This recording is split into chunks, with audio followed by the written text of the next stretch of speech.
A cow. Hi. Hold on. Move my fucking robot got the website wrong. By which I mean to say I probably typed it in wrong. Since the robot only can do exactly what I tell it to and nothing more. Though I swear to God it fucking acts up. Cause I know I had it right. God damn it. But it's right now. Did I fix the pin? Nope. Still gotta do that one. Let's repin that shit. Wahoo. Alright. Well, we're banging on all cylinders. Hi. Hello. I'm in a goofy kind of mood. I hope you're ready for that. It's gonna be a goofy kind of night, I think. In addition to also, we're playing a horror game. But, you know, that's just how it is around here. Anyway.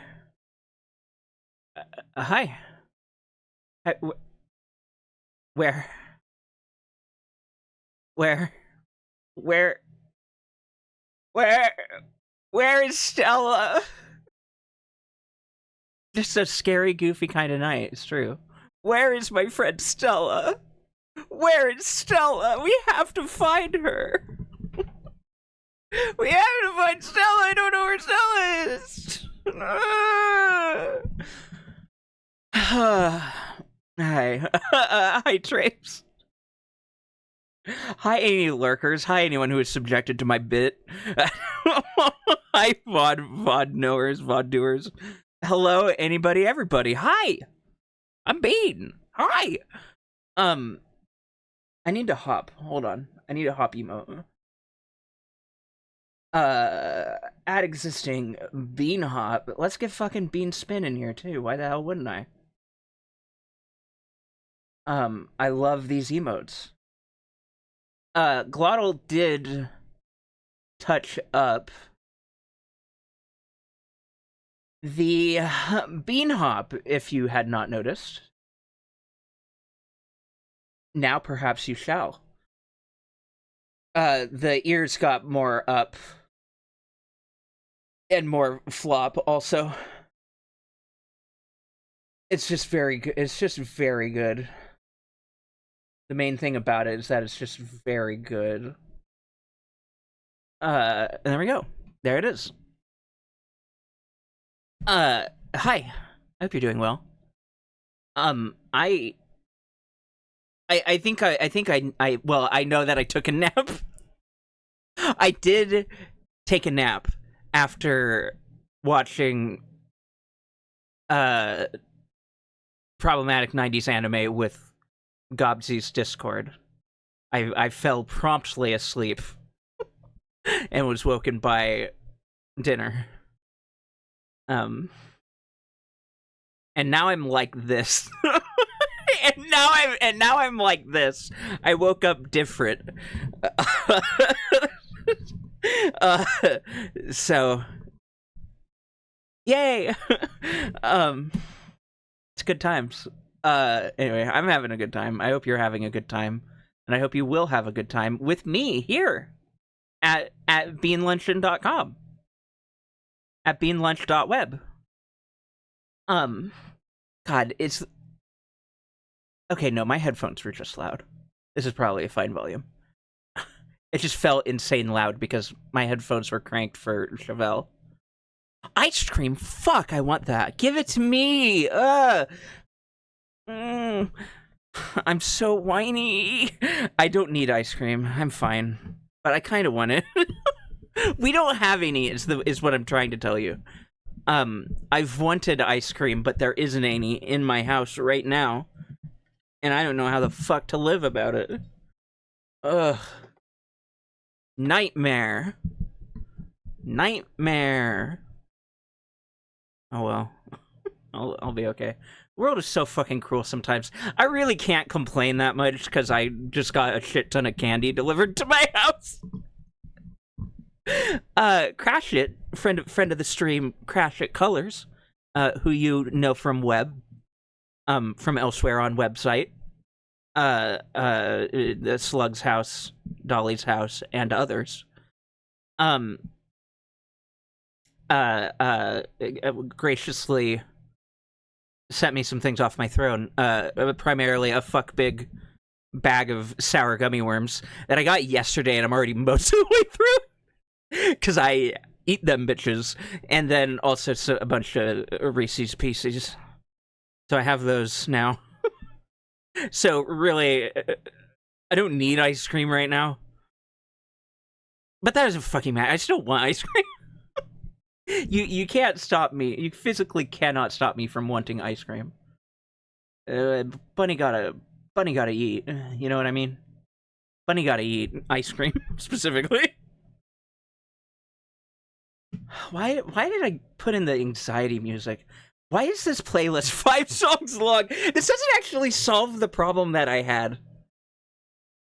All I did was truncate my problem. So the problem was that I just wanted to listen to a few of the... I wanted to have a good Sea of Stars playlist that was tracks that I liked, and I wanted to go through and get a bunch of them. But because what I was doing is I would just, like, click around to the ones I liked the most.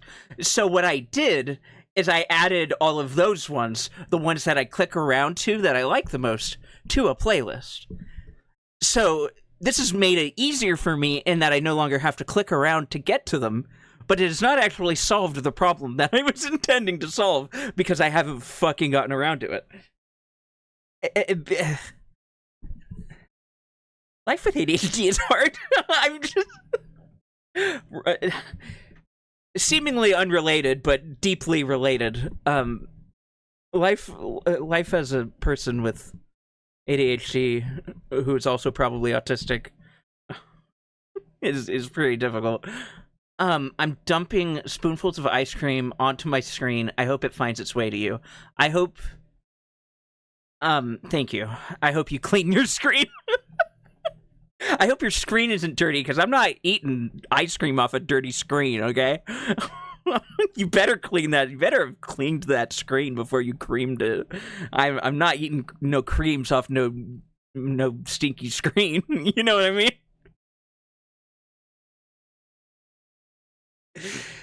What? Girl, what? What? Okay. Yeah, no, that sounds right.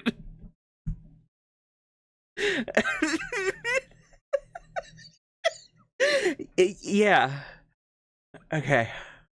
Great. Anyway. Today we're gonna play Scarlet Hollow, if you couldn't tell by my title. It's not exactly descriptive, but you know.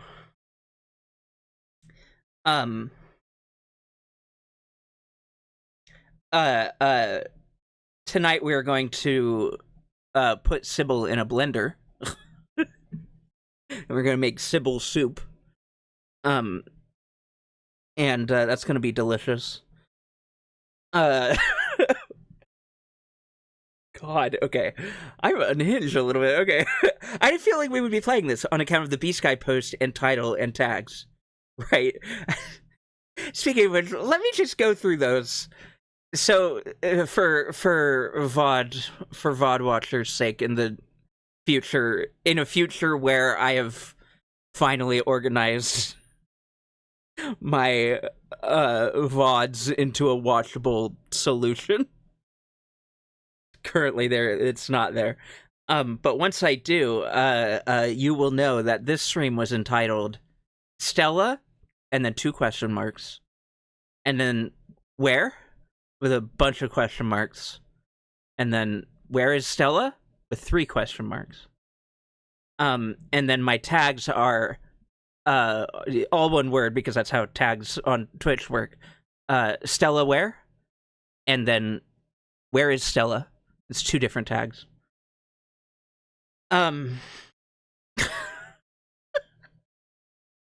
Thank you for listening. I hope you enjoyed. I hope you enjoyed my comedic stylings or whatever the fuck. whatever the fuck this is, whatever I'm on about. Yeah, you're welcome. Thank you. Anyway. Tonight, we need to find Stella. It's chapter 4. It's Thursday in the video game. It's Wednesday in real. It's chapter Thursday in chapter 4 in Scarlet Hollow.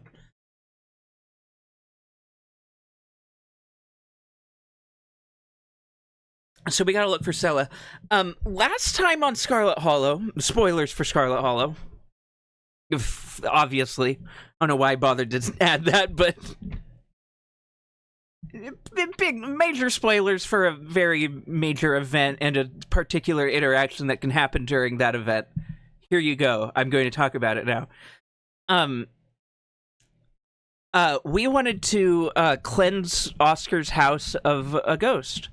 It was the ghost of Charles Shaw Jr., the son of a man that our super great grandfather, Enoch, who was not actually great and was kind of a shithead, it seems like, framed for the mine collapse. We made it out to be his fault, but it wasn't. But Charles Shaw, original, senior. Our super mid grandpa. Deeply mid.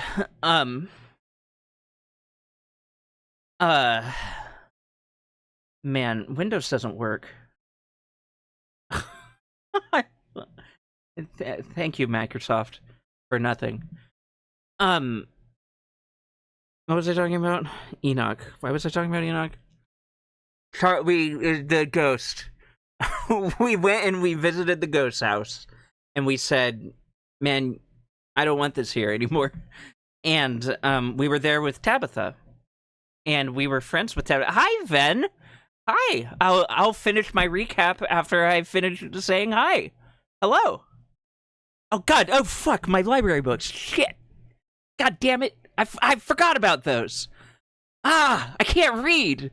They've just been sitting in my house because I can't fucking read. I don't know what to do. I don't know how to read them, and they're just there, and I don't know where to take them or how to do it.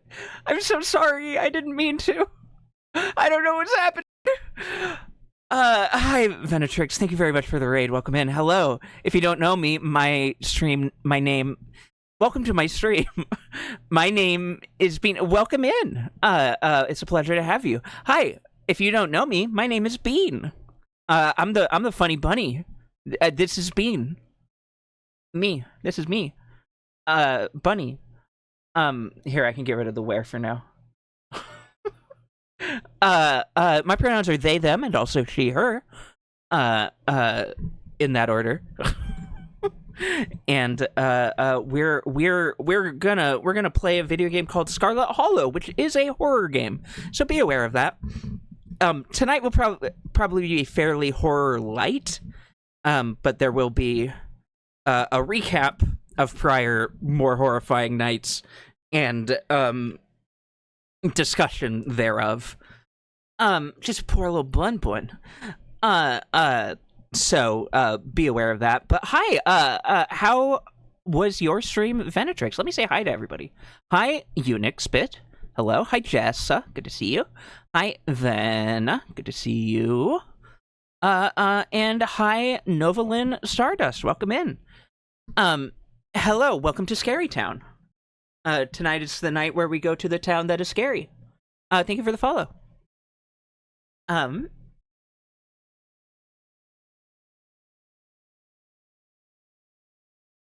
What was I talking about? Oh, we did multiple things. I got a free copy of a gay game about a lonely gardener and a bee alien. It was adorable.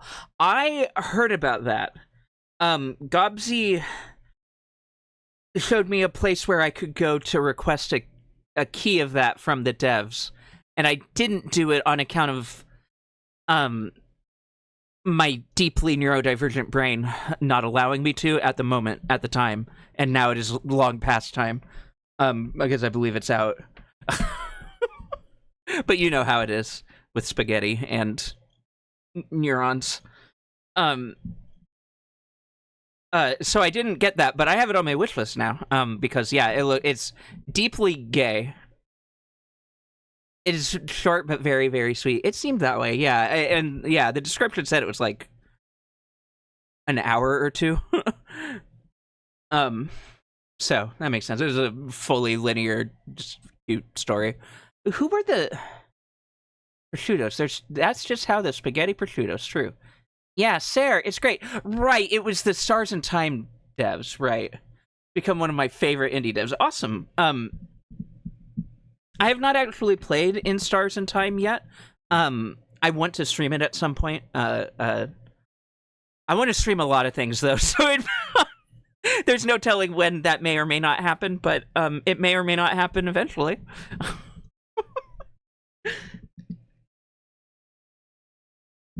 I personally, I hope that it does. I hope that it does happen. Because I know that the game's really good, and I've heard good things about it, and I would like to play it in its entirety, and it would be nice to do on stream.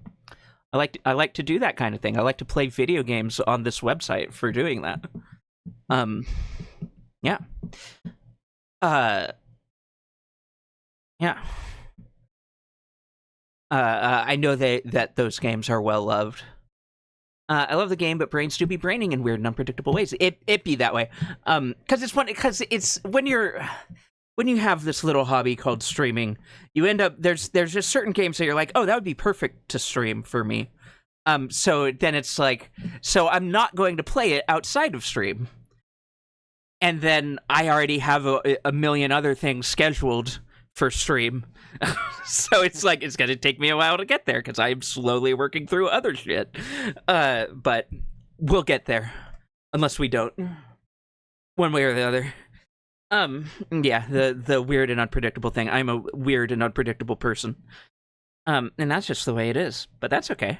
Venna, by the way, I didn't say the thing. I need to say the thing. Streaming is fucking exhausting. If you gotta go sleep, eat, drink, piss, shit, all at once, all together, all in one big bowl, I don't know. Maybe don't do that. But go do whatever you do need to do. Please take care of yourself, and that goes for the Raiders as well. Please make sure you're doing whatever you need to do in order to take good care of yourself. If you can't be healthy for me, then you can't watch. How can you be here and watching if you're not healthy and good? You need to be healthy and good. But if you are healthy and good and you don't need to do any of that stuff, then we're happy to have you. And thank you for being here. Sarah, aka maybe the B movie had a point. Oh, you just sold that game to me. Hold on, how expensive was that? It's only like $5, right? Hold on, let me go look at that. I kind of love that summation of it. Yeah, it's like $5. Yeah, it's like $5. Yeah, I'll play that shit. I'll do it another night. Maybe the B movie. Maybe B movie had a point. I mean, it was bad and had Jerry Seinfeld in it, so largely it was just dog shit. But also, maybe it did have a point about the bees fucking the human women or whatever. It takes like an hour, so it's low commitment, exactly, right? So that's cool. Yeah, I'll check it out at some point. The movie would have a point, but only if it was gay. No, you're absolutely right. I've never watched it, and I never will, and I don't want to. The most I know about B movie is its contributions to the internet meme zeitgeist. All I know of B movie is its legacy, which is B movie, but it gets faster every time they say the word B or whatever. That type of bullshit. Not interested in Seinfeld, man. Yeah, no, thank you. None for me, thanks. Have you heard about Herbalife food? No, shut up. Take it back to the 90s. No one fucking cares. No one fucking cares anymore, Jerry. Get that shit out of here. Last time on Scarlet Hollow, we had a very deeply emotional moment, wherein, spoilers, by the way, for Scarlet Hollow, for day Chapter 3, Wednesday, of Scarlet Hollow, I'm going to start talking about the things that are spoilery now. After I complete this sentence and then take a little sip of water, I'm going to do that part right after I'm done talking.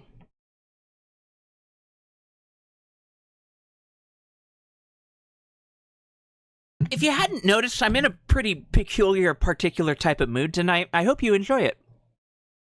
I've got the goof 'em ups. Blink. Oh, if you're not familiar with the add-on BTTV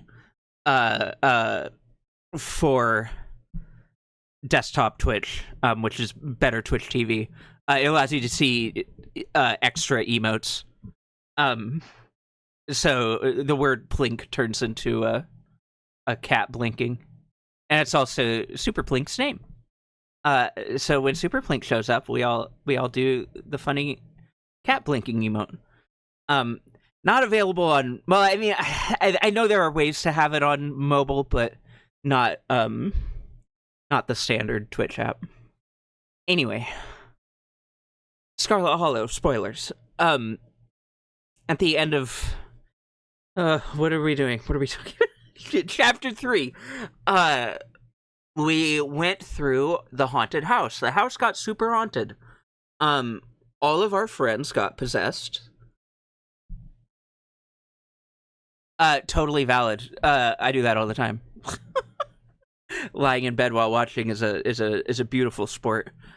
We went through the haunted house. All our friends got possessed by the ghost of Charles Shaw Jr. And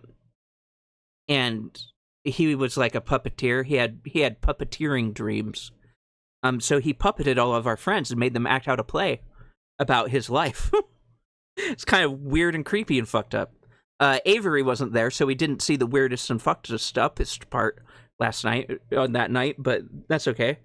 We did see something pretty fucked up, though, because we did bring our cousin Tabitha with us. Hi, Gobsy. Welcome in. Wonderful to see you. Traves, if you would be so kind. Please shout out my friend Gobert, who also plays this game a lot, who also loves this game and introduced me to this game, and we talk about this game to each other a lot on account of we love it. Also, I need to show you that meme that they sent me earlier today. Oh god, it's so good. I will once I'm finished talking about the spoilers. Okay. Tabby was with us. Our cousin Tabitha. She's a prickly sort. She's a cat. It takes her a while to warm up to you.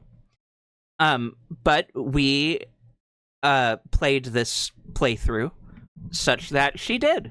We went out of our way to spend extra time with her. And it deepened our connection.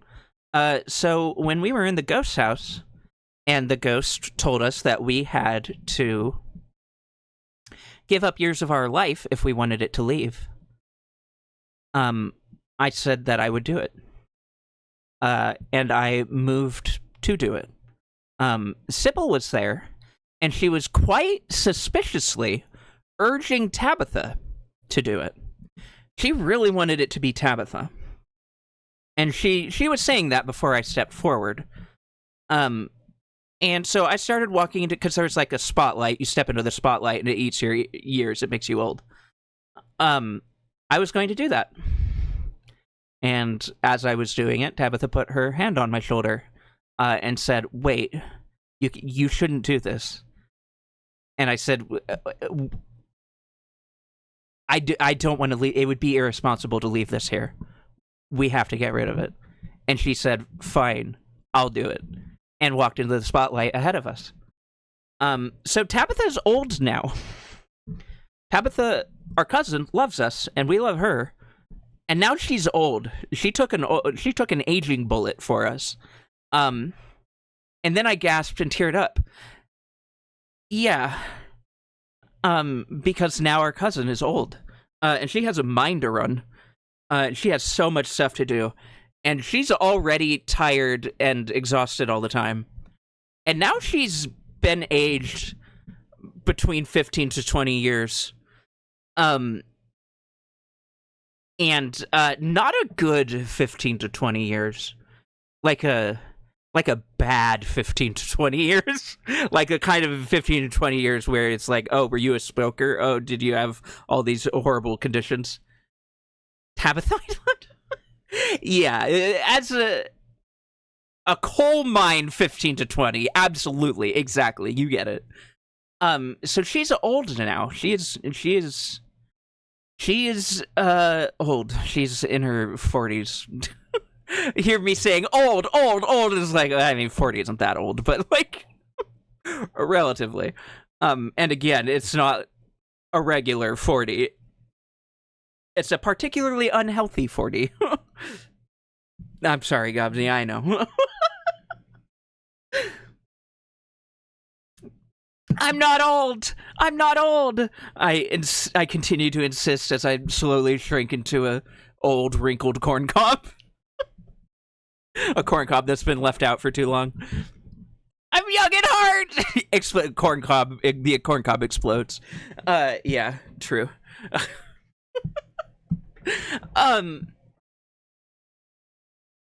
So yeah, so now our cousin is old. And that's kind of fucked up. We kind of did that to her in a way, because, I mean, not really. Anyway, so this chapter is going to be interesting as a result of that.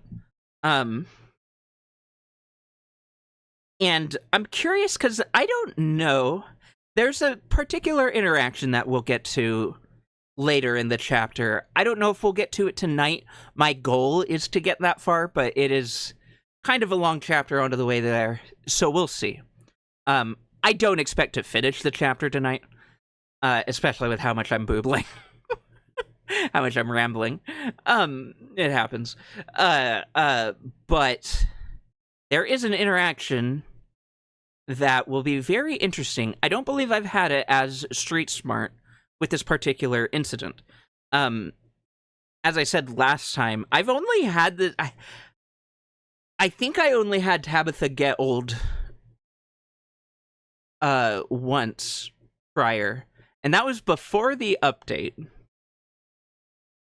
And I don't even know what traits I had. The thing is that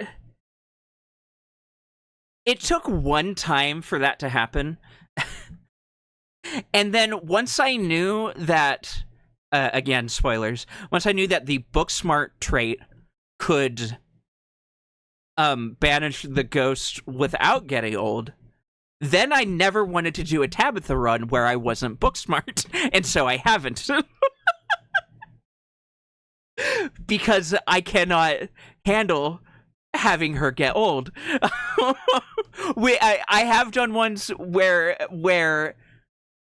we leave the ghost, where I don't have book smart and we just leave she comes with me, but we just leave the ghost there. That's chill. I've done that several times. And that's always chill. That's fine. But if she comes with you and she cares about you, then this will happen if you don't argue the ghost to death. And so I do what I can to argue that ghost to death.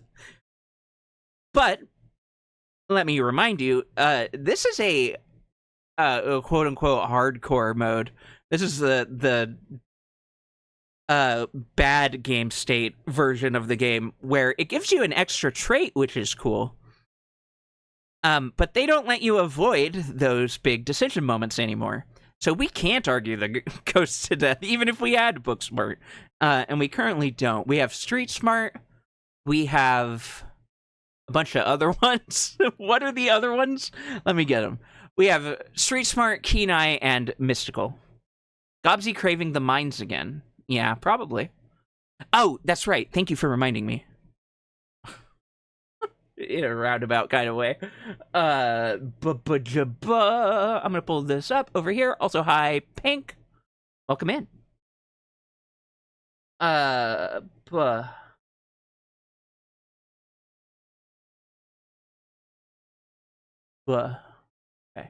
Hold on, I better...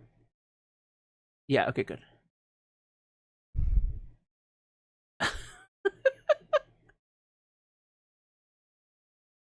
So this is an image that Gobsy sent to me today. Hold on, let me make sure browser mode working. Perfect. Okay.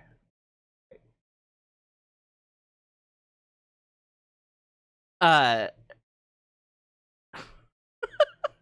this is Tabitha. This is her. If you're not familiar with this game, this is our cousin. This is who invites us to the town as the inciting incident. Uh, let me read for you this post. That has a bunch of pictures of her arranged in a do it for her type of capacity. The post from Mango reads, Tabitha, I love her. Tabitha, I love her. Tabitha, I love her. Tabitha, less than 3. Tabby, less than 3. Tabitha, less than 3.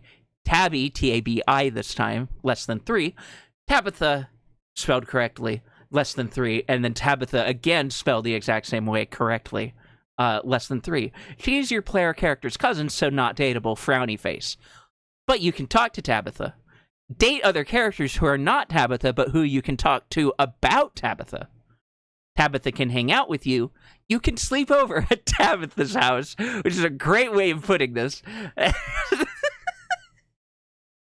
You can sleep over at Tabitha's house. Good things about Tabitha. Girl failure and girl boss, true. Tsundere, also true. Has some morals, not too much, not too little. Which is my favorite line in this entire post, because it's true and incredible. Has some morals, not too much, but not too little either. It's just right. Just the right amount of morals. She would have morals if she hadn't been groomed into being an awful person by her awful mother, but here we are. She would have too much morals. In that case, but fortunately or unfortunately, depending how you feel, it did not go that way. So she just has some morals. She likes ice cream and people with backbones. She's a defrostable ice queen. Bad things about Tabitha, none. This is a Tabitha appreciation zone, for the record. Also, I think we might. Because we're not hot, and it's a hardcore run anyway. We're friends with our cousin, so we're calling her. We might see this tonight. Or maybe not tonight. Most sane Tabitha fan. I agree with them on every point, so what can I say? I am, but yeah, Gobsy knows what this means, but yes, I think we might do it. I think we might do this one. It's fucking hardcore. And you know what? I think we may as well just hit the hard hitting bits in this playthrough. Since we're in hardcore mode, it has to be a bad world state no matter what we do. Let's make it really hurt. Let's really make it hurt, you know what I mean? Why not? Anyway, that probably won't happen tonight. I doubt we'll get all the way through the chapter tonight, but we will get a start. Oof, ouch, my friend's in the holler, I know. Oof, ouch, Rosalina's bones. Sorry, it's too soon. Everyone's bones, I guess, from the possession, and getting yanked. Except for Avery, who we did not hang out with. Anyway, what I need to do, because I am yapping a lot. I'm yapping at hyperspeeds on account of I'm a little goofy silly. It's probably the sugar rush now that I think about it. I hadn't really thought about that, but nap combined with having a huge bag of sour gummy worms. I'm probably both just in a good mood and also sugar rush. I've got that sugar in my system. So I'm talking a lot, and that means I need to hydrate. Because I also have a fan on because it's fucking hot again. The spring is trying to trick me again with its sunshine and its flowers before it goes back to looking like winter again. As it loves to do. And give me fucking headaches from all the weather changes. Headaches and eye pain and bones are crushed. But right now it's not doing that. All that was to say. See, I knew stream would be like this tonight because as I was doing the dishes and having conversations with myself in my mind, as you do when you are neurodivergent and made to do a mundane activity. Why does weather? Oh my god, it snowed this morning. Yeah, I know it snowed sometime this month in New York, where Slug just moved to. It's kind of fucked up. My friend Slug. Um. Anyway, I was doing the dishes inside of my brain, having conversations, and I realized that I could not complete any of my trains of thought before moving on to a new one. I kind of just realized, like, oh, I've been really trying hard to get myself back to that complete thought, and I just can't get there. The choo-choos were zooming. Yes, they are. It snowed on Monday here. Yeah. So I really I was like trying to have all these conversations about. I was like thinking about conversation topics and how to go about them, and I just realized like I would need to actually like write down the bullet points if I wanted to actually complete any of this anytime tonight. So that's not happening. We spent a half hour, more than a half hour, trying to recap chapter 3, but here we are. Anyway, all that was to say, I need more water. So I'm gonna get up and go to the bathroom and get more water so that I may remain hydrated and continue to talk a lot. And then when I get back, I'll also start playing the video game. It sounds yeah, not around here there ain't. Not around here, there fucking ain't. But, you know, sometimes it never stays on topic, but sometimes I can complete my trains of thought, and sometimes I just fucking cannot. Sometimes I will not. I just refuse to.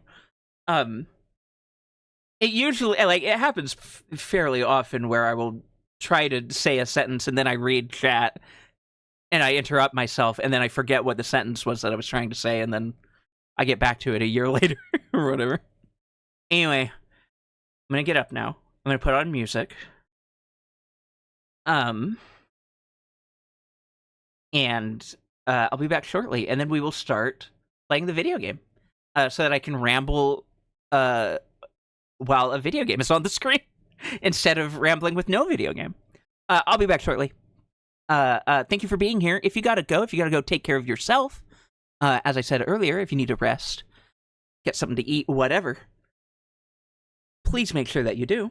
If you need to use the restroom, stretch, hydrate, take your meds, do all of that as well.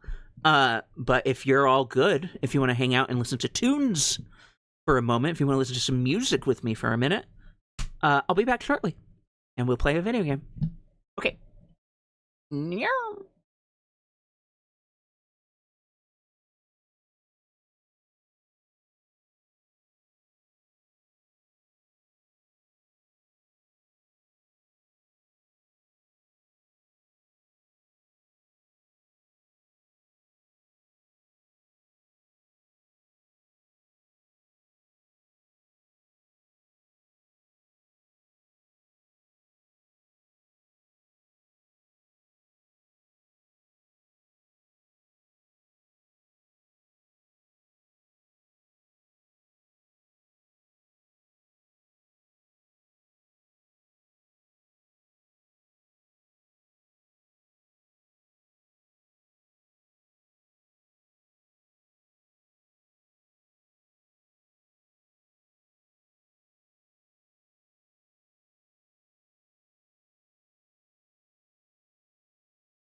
I am back. Sorry. Spotify's being weird with the fucking volume slider. Hold on. What? Alright. Why are you fighting me?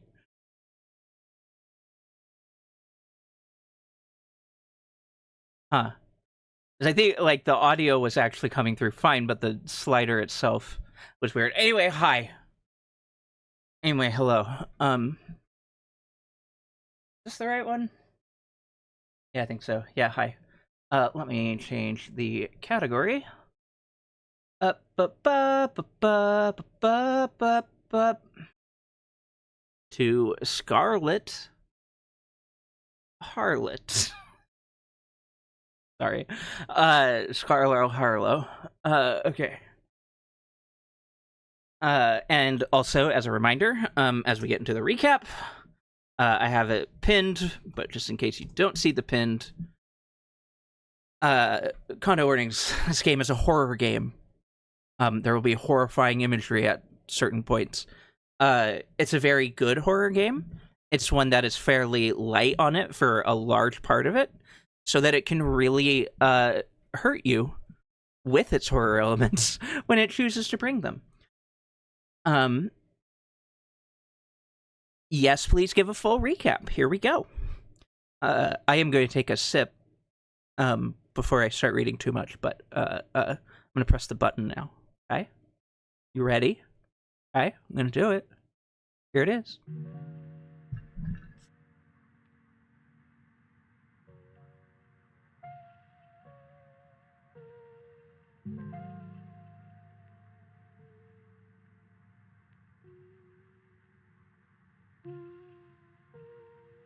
Wow. Wow. Okay. The funeral of Pearl Ann Scarlet. Your cousin's mother and your aunt seem to like something that you shouldn't ignore, even considering your own late mother's rocky relationship with this side of the family. Welcome to our family's humble estate. Unfortunately, due to the current state of the house, only a few rooms will be safely accessible during your stay. I wouldn't go wandering anywhere else if you value your limbs. The floors have been known to give out.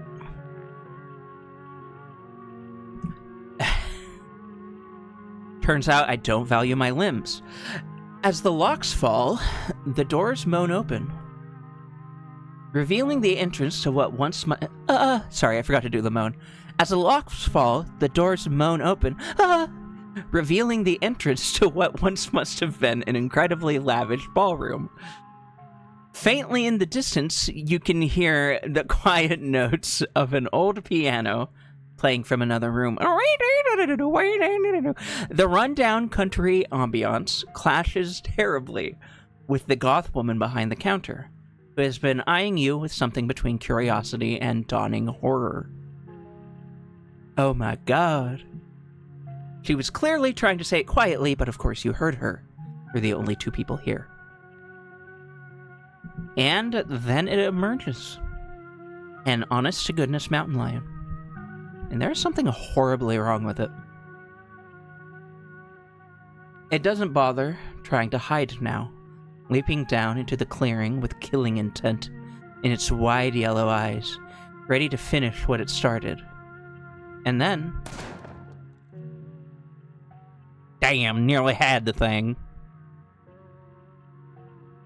Wait, a run-in? What kind of run-in? Was it supernatural? Like I said, you won't believe it. Now put that dang camera away.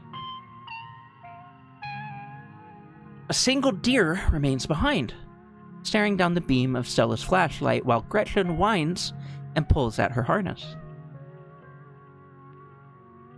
Duke grapples with the thing as it grabs at his shotgun, pushing the barrel out of the way as it grasps for Birdie with oddly jointed limbs, while Stella stares in shocked silence, as if paused, watching as the other creature attempts to wrestle Gretchen into the darkness, her desperate cries going unheeded.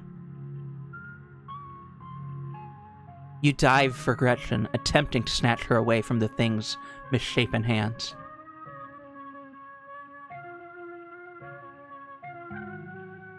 You manage to grab her, but the creature isn't deterred. It rears back on its hind legs, its mouth opening, whispered tones sliding out alongside something sharp and unnatural and filled with egg. Absolutely rotten with egg. But then there is the deafening blast of Duke's shotgun, and suddenly it is gone. Oh my god, what do we do? Welcome home. Welcome home. My grandmother used to talk about pale creatures called ditchlings. She always said they were a terrible omen, a sign of suffering to come. I'm going to bed. I'll see you tomorrow. It's tomorrow. Hello, I see you. I see you. I told you I would. But listen, you'd better stay out of trouble today. I want you home by sunset. I don't want to hear complaints. Just do what I ask, and we won't have any more problems. Tabitha takes a few steps towards the door. Sunset. Mad. Before you get the chance to decide whether or not to answer, it opens. Oh, I'm so sorry. I hope I didn't scare you. I've been up thinking about what you went through all night. The door slams shut in your faces. A lock clicks into place. Oh dear, was that the lock? Just don't make yourself a burden, all right? I have a lot to do today. Oh, are we talking about a certain young man who may or may not have got the boss's eye?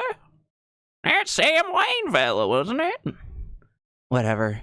If anyone asks, we never talked, got it? I don't want to disappear, too. I am the only person in this town who truly cares about your safety. Don't forget that. Even if it's already too late to stop what's going to happen. Whatever you're looking for, you're barking up the wrong tree, so just go someplace else before... Tabitha once again trails off.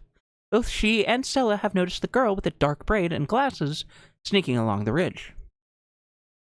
It's Rosalina. Kanika, we found her. She's headed up the hill. They went in? Does Stella have no sense of self-preservation? No. I like danger. I like danger. Give me danger. Yummy, yummy. Yum. I want a scary thing to happen. Yep.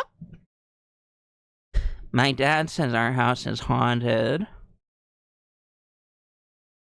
Kanika is interrupted by a pair of thunderous knockers, just slapping around like Dixie. Wait a second, where'd 3 of you run off to? Are you kidding me? Bean, put your boobs away. What are you doing? Sorry about that. Sorry. I just got so nervous. I needed to slap them around a bit, you know? Bean, that's really weird. You're really weird. You know that? Yeah. Yeah, I know. Is that a problem? Is that a problem for you? Anyway, there's something in the dark. I'm letting myself go way off script tonight on account of it's funny and silly. There's something in the darkness before you that's so much louder that you don't hear it, but you can feel it in your chest. The chest is where the boobs are. Don't worry too much about it. They're not actually plot relevant. Like the deep growl of a predator, emitting from your boobs. What do you think you're doing? Get away from there. Your cousin dives towards you. She doesn't have her car. She dives towards you, but not before the phone light. The light of your phone can illuminate the passageway, revealing this stone carving. Illuminates the chamber. All right. Bane, are you all right? Wait, Becca and Alexis are still down there. You can't just leave them here. I know which way they were going. They'll listen to you this time, I promise. Your surroundings quake, as the mine collapses around you. Bean just needs to boob a bit to calm the nerves, it's true. Tabitha doesn't say a word as the car cuts along the darkened road. There are 2 of them now. Comfy. As you're ready to leave, Janie approaches from the far side of the kitchen. Tabitha remains between the 2 of you, impatiently tapping her foot. Oh, Bean, before you go, I heard about what happened last night. I heard about it before Miss Tabitha mentioned it just now, and then I heard it again. I just wanted to say that I'm so sorry you got caught up in that. I'll be praying for Oscar and poor little Rosalina. They're such sweethearts. Couldn't have happened to nicer people. Morning. Is the new blend ready? Of course. Bean, if you'd like to keep Miles company, Tabitha and I will just be a minute. Oh, excuse me. Wait, you're Bean, aren't you? My name is Bo. I'm Duke's boy. It's a pleasure to meet you. Mrs. Forsyth called me on the phone and told me you saw what happened to my daddy. Thought you weren't gonna show. I put 2 and 2 together. I know you're related to the boss, and the other guys are all riled up. They're talking action. They saw me out here with you, and they'd think I was some kind of scab. But none of them will listen to me. Especially now. They've all got bigger things to worry about than a single missing minor. I haven't forgotten about him, though. Anything you want to know, just ask. Tabitha stops in front of a small house on the quiet hill just off Main Street. The Scarlets own most of that houses out here. We rent them out to employees. Just more convenient, you know. Your cousin pulls out a heavy set of keys from her pockets. She picks out one marked with a bright strip of green tape and unlocks the door. Come on in. Don't worry, it's empty. Yep, he's a dog. And judging from the series of portraits lining the walls, Tabitha wasn't pulling your leg. Every mayor of Scarlet Hollow in living memory has also been a dog. You can tell this dog is the mayor from his little sash and his fancy top hat. There's a regal air about him, almost as if he knows the position of authority he's been elected to. Before you can catch up to your companions, you're intercepted by a nervous man with a cross around his neck. Whoever he is, you can feel his desperation to make a good first impression, a self-sustained and self-fulfilling prophecy. It's hard to put a finger on it, but something compels you to dislike this man. Sounds like old Gretchen and the mayor may have some unresolved issues, wouldn't you say? I'm Pastor Daniel. I take it you're Bean?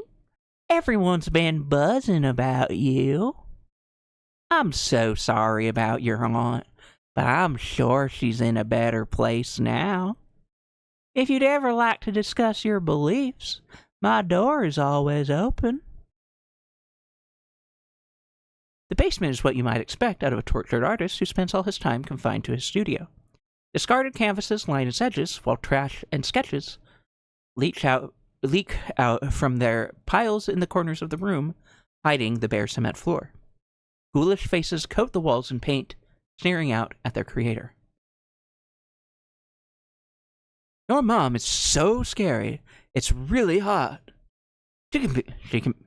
Sorry, hold on. She can be a little intense, kind of overprotective, which I guess makes sense. Anyway, make yourselves comfortable. You'll have to forgive the mess. I've been distracted lately. I haven't been cleaning much.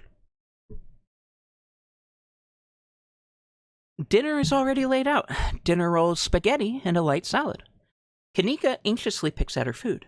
Stella is nervously talkative, and Reese is suddenly quiet and tense, his shoulders tight as his mother perches on the chair next to his. Dr. Kelly eyes all of you with a sharp, fierce gaze. So, we were talking about maybe watching a movie sometime this week, while Bean is still in town. We'll have to see how you're feeling. I can handle a movie, Doc. Yeah, we'll just sit down in the dark. Downstairs in the dark. Reese is used to that. I'm sure he'll be okay. You're always overestimating how much you're able to do, Reese. This is why you keep getting sick. If I get sick, so what? It's not like that's ever going to change. I'm sick every day, and I'm not getting better. I don't want to spend the last few miserable years of my life holed up in the basement alone just because seeing my friends has been deemed too strenuous. I'm an adult, for God's sake. I can't believe I have to ask for permission from my mom just to have friends over. Reese stops mid-sentence, wincing in pain and wrapping himself in his arms. Don't say things like that. I'm doing everything I can to try and fix. Silence as Dr. Kelly's eyes shoot open. Reese? Reese abruptly pulls himself from the table and leaves. Hold on, I'm gonna take a water. I'm gonna take a drink of water while I compose myself.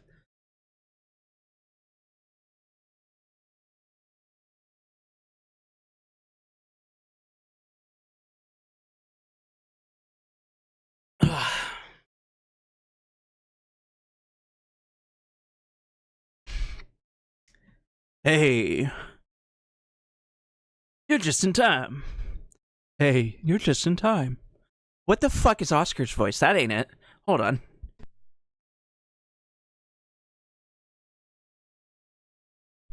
Hey, you're just in time. Rosalina's situated in the back room. Alexis is going to keep her company while we hopefully get this all sorted out. Oscar and Kanika startle as the door swings open. Seems I made it just in time. Let's get this show on the road. I don't have all night. Even Gretchen is surprised. Look at her. I've never noticed that. Her little eyes become fried eggs. Tabitha, the wretched woman. She is here. Oh, she approacheth. I don't have all night. Well. This is where I've seen it. It appears on top of the stain. Stella pulls back the carpet, revealing a hatch, the floor around it stained in reddish brown. I'm going for it. Wait, do you hear music? Movement stirs as a figure cloaked in shadows rises to attention. Stella? There you are. I would have found you sooner, but the resident clearly doesn't want me here. Doesn't seem to have the same issue with these miserable little parasites. Get ready for a pop.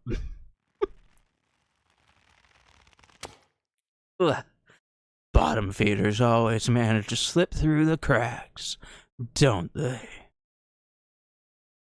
The sins of the father are to be laid upon the children. One of you must forfeit. It doesn't matter which. Bullshit. I hope I didn't come too late. It wants something, doesn't it? And I think you know which of you should volunteer. You must be joking. You take a step towards the light.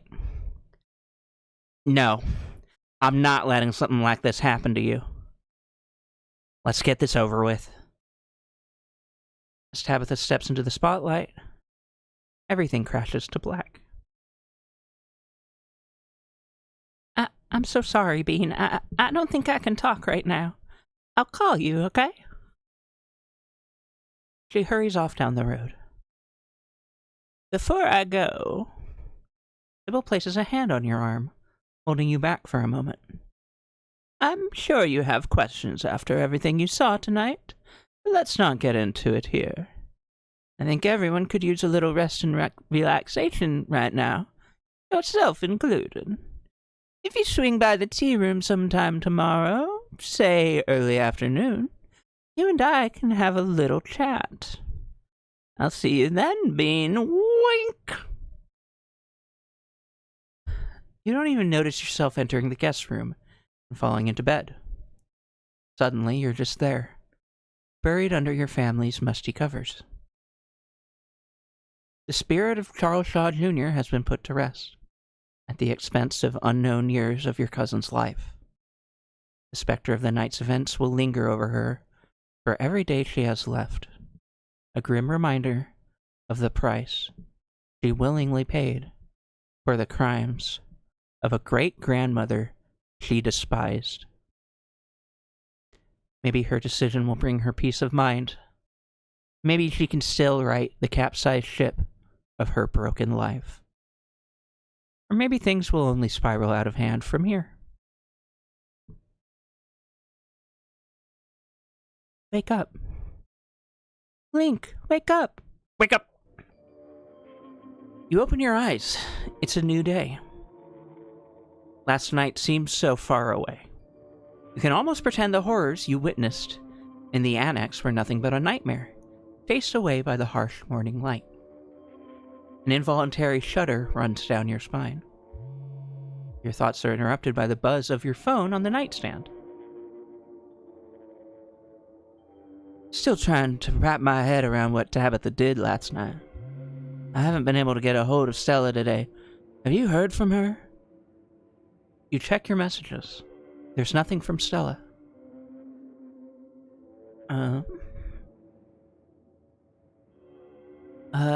Text Stella.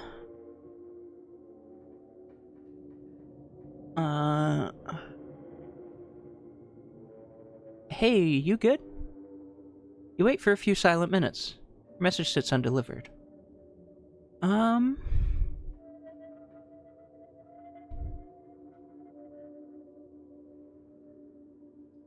Haven't... Well, here, we'll try calling her. You dial Stella. Hey, what's up? Haha, JK. I'm not able to come to the phone right now. This is actually a recording of my voice. It isn't really me. Technology, huh? Anyways, leave a message or don't. I never check this thing. The mailbox is full and cannot accept messages at this time.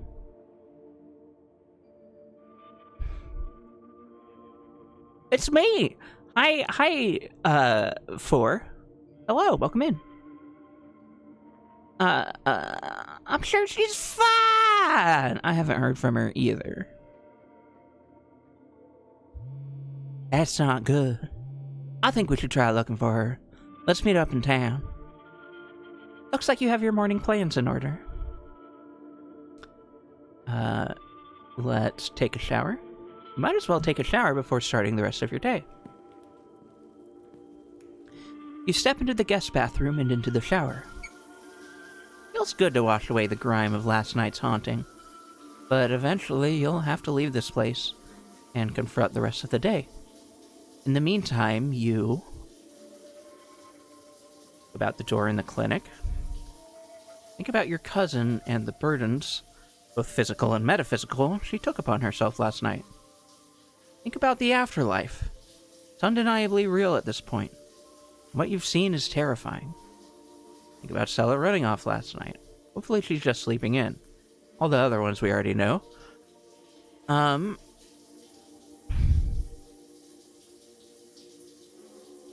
Okay. Oh, hold on. We don't have a plan here. Romance-wise, I don't think.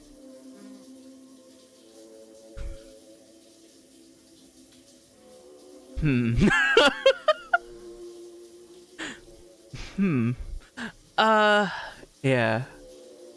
It ain't gonna be Reese.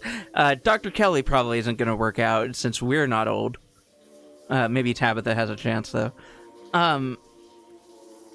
There is Stella... Yeah. Wayne.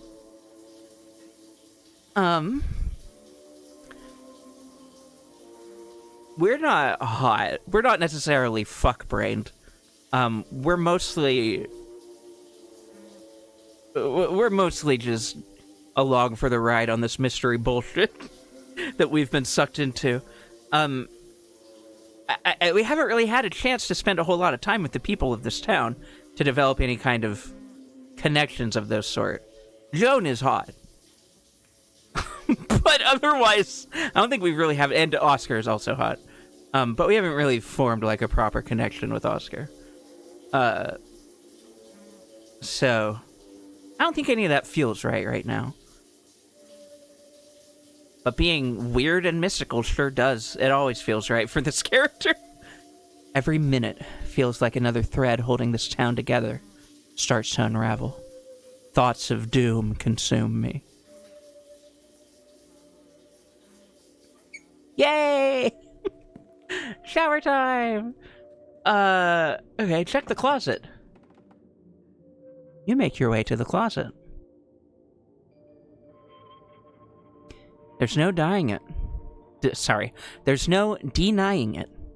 The doll moved at some point since your most recent visit. But your long-dead relative's creepy doll isn't the only thing that's different. Someone was in here. Keen eye. And judging by the residue that was left behind, you're pretty sure you know the culprit. That means he was in your room. But was he there while you were out the previous day? Or did he enter while you slept unawares, just a few feet away? Something to mull over for the rest of the day. Let me, I wanted to, point this out, because I think it was Pink who had this thought aloud at some point. And so I'm going to point it out for the stream's sake. There was a question of whether Keen Eye would ever, like having the Keen Eye trait or other traits, would ever change the visuals, change the appearance of things, of a scene. And here's your answer. Yes.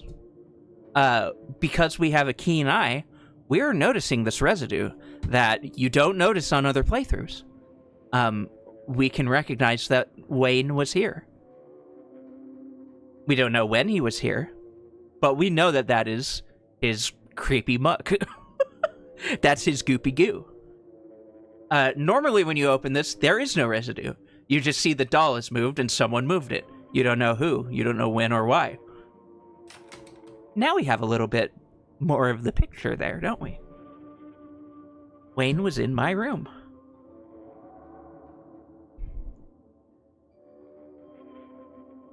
We don't know Wayne, he was here. Yeah, exactly. We're already married to our thoughts about arcane bullshit. True, Trapes. Insight. Visit the opossum. Oh, hey there, fellas. You open the drawers. The two opossums stare up at you. They both have a pred now. That's wonderful. Pog. Wave at them. I forgot to mention this last stream. I'm going to mention it now because Traves just reminded me with the clown pog. And you've probably, if you use my emotes, you probably have already noticed this. But I changed the names on some of them, to be a little cleaner and more, I just felt like it. I'm just particular about the naming of things sometimes, and I decided to change some of them. So if you notice they're different, it's because I felt like it. I had thought about changing clown to pog. I decided to just keep it clown, and have cute, and you can decide which one is a pog for you. I named the, sorry, to be more clear, I renamed the one that I did have as pog to just cute, being Lou too cute. You can decide what is and isn't a pog for you and your purposes. One of those is cute and the other is a clown. They both may or may not be pogging. Who knows? Who can say? You decide. I also changed the clown dance to clowning, which I like. I just thought it was funny. What was other? Oh, I changed excited to joy. I just liked it being shorter. I think that's about it. Yeah. Pretty much it. Anyway, there you go. Now you know.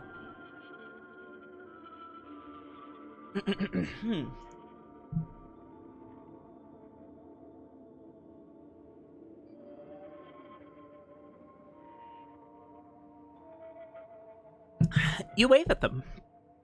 They continue to stare up at you blankly in response. Close them drawers. You close the drawers. This is their home now. There's nothing you can do to change that. Nor would you even if you could. Head downstairs.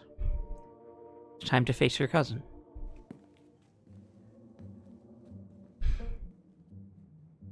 Oh, we're in the auto. That's...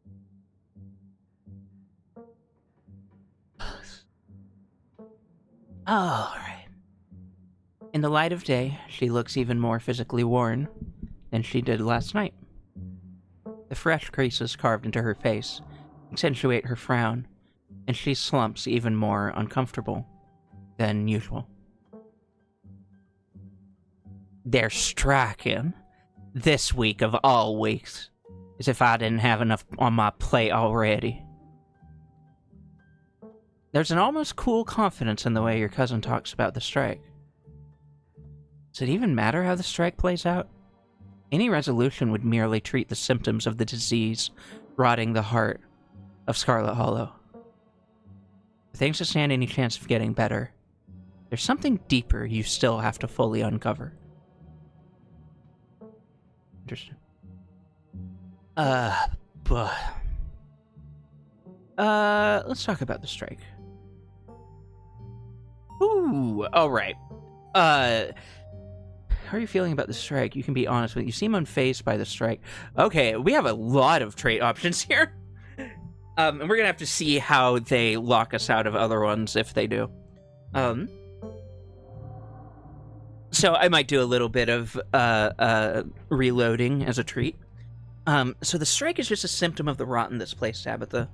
If we don't treat the underlying disease, it won't even matter who wins. How are you feeling about the strike? You can be honest with me. You seem unfazed by the strike. You seem tense about this. You want me to you. No, I'm not going to infiltrate a strike. I'm not a scab. You seem confident about the strike. What have you got planned? I'm really curious about that, actually. If I'm being honest, I'd rather you didn't know. You've been lucky enough to not get sucked into the family business. You should keep it that way. For me. That is fair. I want to try a couple of these other options, since it did lock me out of the keen eye ones. I want to try... You seem unfazed by the strike. It's just a small group of miners causing trouble. It shouldn't be hard to put it down. Okay. How are you feeling about the strike? You can be honest with me. Conflicted. I'm not very threatened by the whole thing, if that's what you're asking, but I didn't want it to have to come to this. I don't think many people take pleasure in breaking strikes. Pearl Ann would have, but that's not me. I don't know, it's complicated. Everything is so complicated. Yeah, that's... This screen... I'm gonna take a screenshot. This is Tabitha summed up in a single text box. I don't know that we have made her better. I think she is being more open with us about her true feelings. I think this has always been true, though. I don't think we've done anything to particularly change her. What we have done is caused her to want to open up to us. This is something that is fundamental about her, and it is what is fundamental to her character.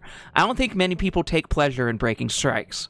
Pearl Ann would have, her shitty mother who groomed her into being the owner of the mine, but she is not her mother. I don't know. It's complicated. Everything is so complicated. This is Tabitha in a nutshell. This is Tabitha's whole life in a nutshell. It is very nuanced. And this is something, like, I've mentioned before, like, I feel like I need to make a video essay about this character.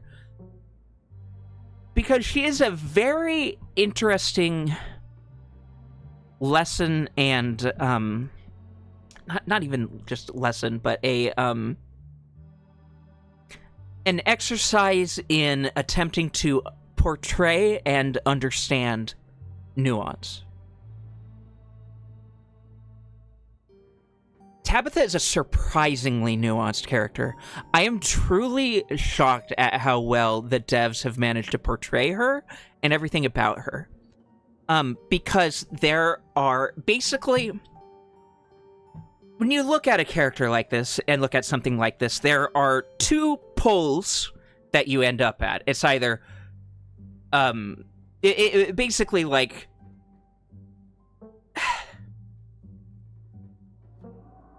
you can be with her in the way she's doing things because you're a conservative piece of shit, and be uncritical of her and her mother and the way they do things because being rich is cool and coal mines are cool and fuck everything else. Or you can be a leftist and see it as, wow, Tabitha's a piece of shit. Pearl Ann was a piece of shit, and Tabitha's also a piece of shit. She's a rich coal mine owning piece of shit. She sucks. Everything about her sucks. She always says awful things. She's a monster. It's really easy to get into one of those two poles because that is what our modern world wants to push us towards, one of those two. The truth here, and in many things, is more difficult than that. Obviously, owning a mine is a weird thing, but she didn't start that practice. She was a 20-something, an early 20-something, at the end of a long line of her family who has been made to own this mine. She has been forced into running it. And it doesn't matter how she feels about it. Her mother tried to make her feel a certain way about it, but she hates her mother. So it's not like she was successful. Tabitha is not her mother. Probably because her mother tried too hard to make her be like her mother. So a lot of the practices and a lot of things we see about the mine, and a lot of things that we see, like the housing owned by the Scarlets, all that stuff, none of that was things that Tabitha put into place. Like, you want to, like, she says, oh, it's more convenient this way, because that was a line that Pearl Ann would have fed her, right? And I think on some level she understands that it's weird. and there's probably parts of it that she hasn't examined. Again, it's complicated. Everything is so complicated. She's not 100% in the right, and she's not 100% in the wrong. And I don't know that there is even a clear number that you could put on it. She is a very nuanced character, and it is a very nuanced depiction of this type of situation and this type of character. Because, as I said, it would be really easy to write her off one way or the other, from a leftist perspective or from an asshole perspective. It's really easy to just say she's a piece of shit, fuck her. But when you get to know her and get to see her, and you see the lengths to which she's willing to go for her family, you get a more full picture of this character. And it's not so cut and dry in either way. This whole situation is all fucked. Obviously, the workers should have more of a say in the business. They should have a union. They should be able to own own their houses, or at least rent them from not their boss.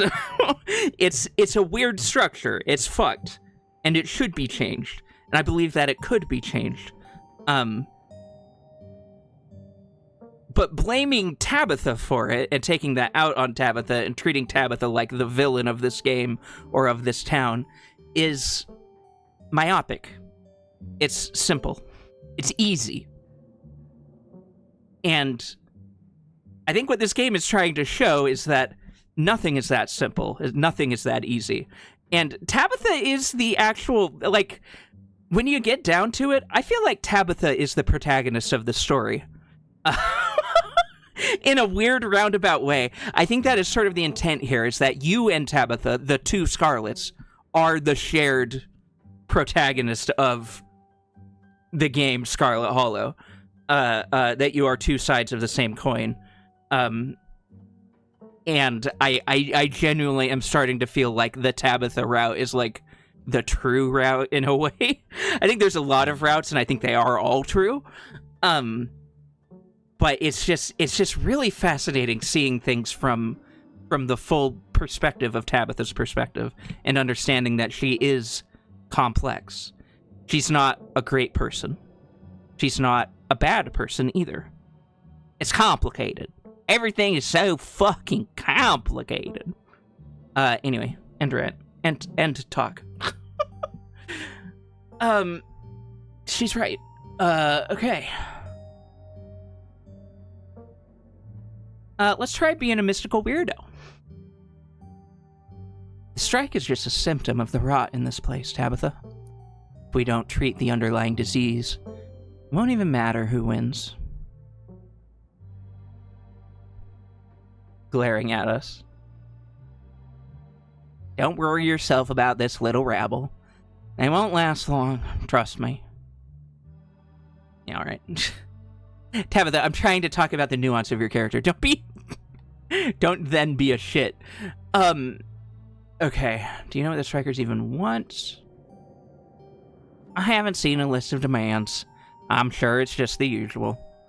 I promise that if any one of them were in my shoes for a month, they'd be singing a different tune. Yeah, she does do what she wants.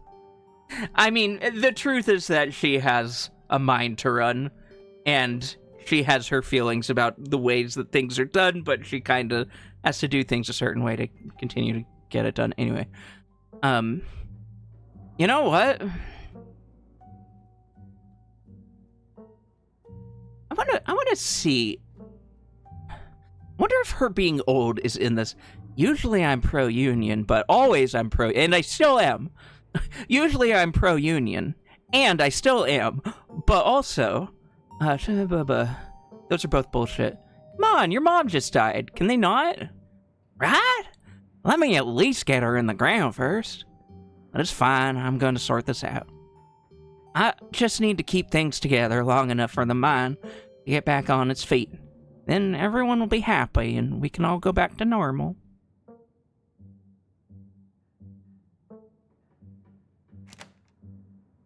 This is exactly what I'm talking about. Like, it's complicated. She doesn't like it being this way. She doesn't want to fight her employees. But the mine isn't making enough money. Coal is a dying industry. Like, they're not making money, and they're not doing enough work to make money, and she can't pay them what they deserve. She wants to. She fucking wants to. She wishes she didn't have to fucking fight everyone all the time. It fucking sucks. God. Anyway, okay. That's enough about strikes and mines and all that shit. Oh, what a shitty situation. Anyway, let's talk about what happened last night.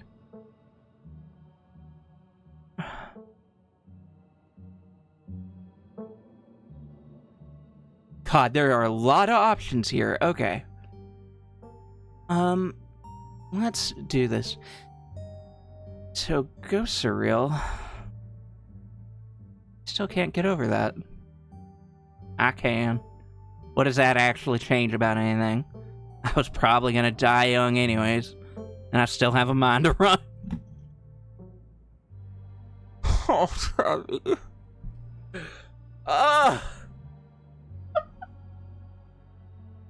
Poor thing! Oh my god, do you regret what happened last night? I appreciate your concern, but I'd rather not talk about it. Does that answer your question? I hope other people in town finally start treating you better. They've already made up their minds about me. Doesn't matter what other people think, though. They don't know me.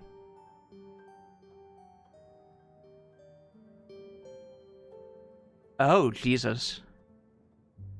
Oh, Jesus. That last line there, I didn't even see that. Okay. How are you holding up? You look, okay. Yeah, no, that's fair. So ghosts are still real. Or real. I still can't get over that. Why didn't you let me protect you last night?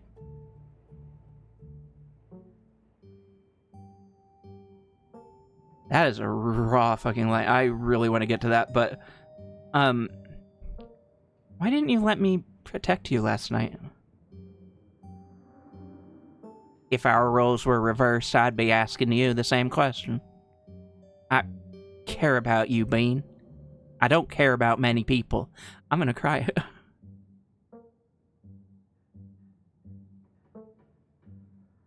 I wasn't about to let you ruin your life over something you had nothing to do with. She smiled at me. Did you see? Okay, so ghosts are real. Why didn't you let me protect you? I'd be asking you the same question. I don't care about many people. Look at that smile. Oh! God.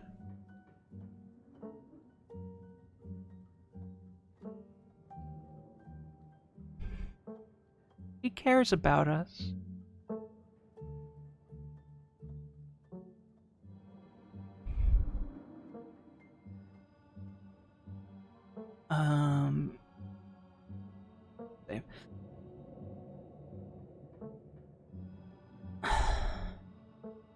Those extra years straighten you. Yeah, that's fair. I am not going to poke about either of those.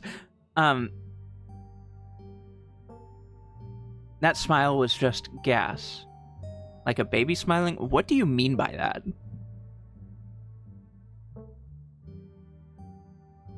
What do you mean it was just gas? I don't understand. I hope other people in town finally start treating you better. Yeah. He wasn't burping or farting, okay? You're smiling. I hope other people in town finally start treating you better. Already made up their minds about me. Just pure random chance. Pink, were you paying attention? I care about you, Bean. I don't care about many people.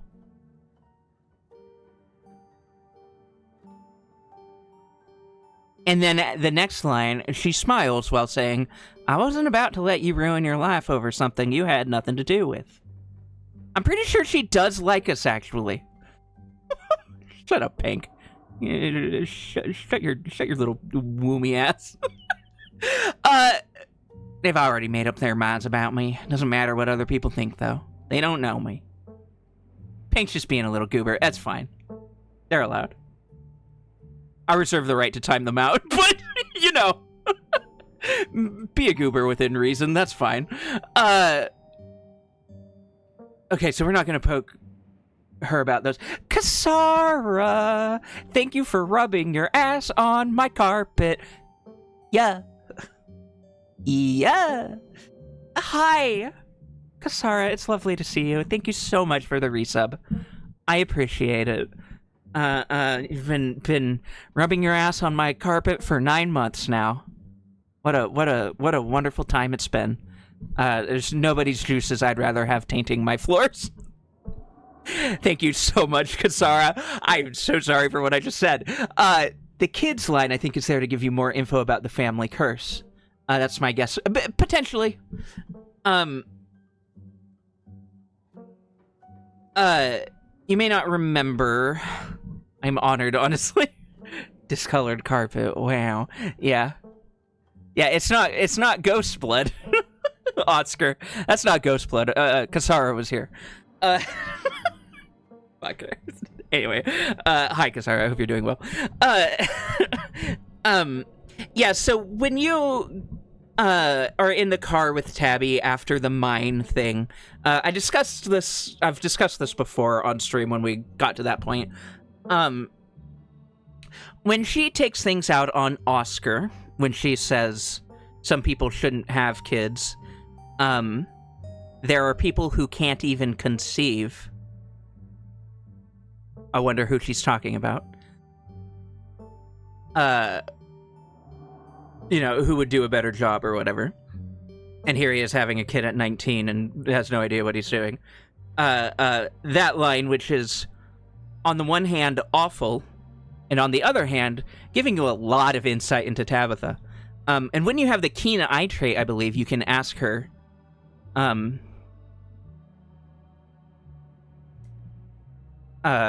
something more pointed than usual, because I think you can ask, do you want kids or something like that, regardless of your traits. But I think with one of the traits that we have, we were able to ask a more pointed question. And so clearly the some people can't even conceive is talking about herself. That's not just a random line she pulled out of nowhere. And so, yeah, so during this playthrough, we would have said something about that. It's really interesting to me that they have this as an option here. Let's see how that goes. Sorry if the stuff with the ghost last night winds up making it harder for you to have kids. Her shoulders slump. This is gonna hurt. I have content warning. Pain. Ouch. Emotions. I'm trying not to think about that. I don't want to say that to her. I'm not saying that to her. All right, return. Have you heard it anyway? Oh, ow.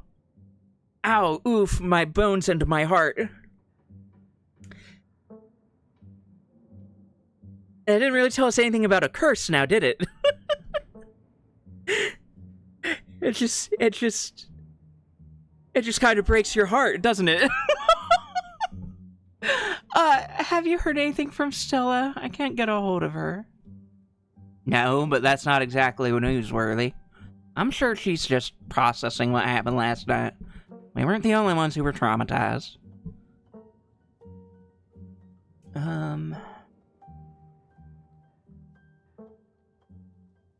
If somebody's in trouble, you should just sell it and sell the estate. Get out while you still can. She bristles. I'm not just gonna cash out. Yeah.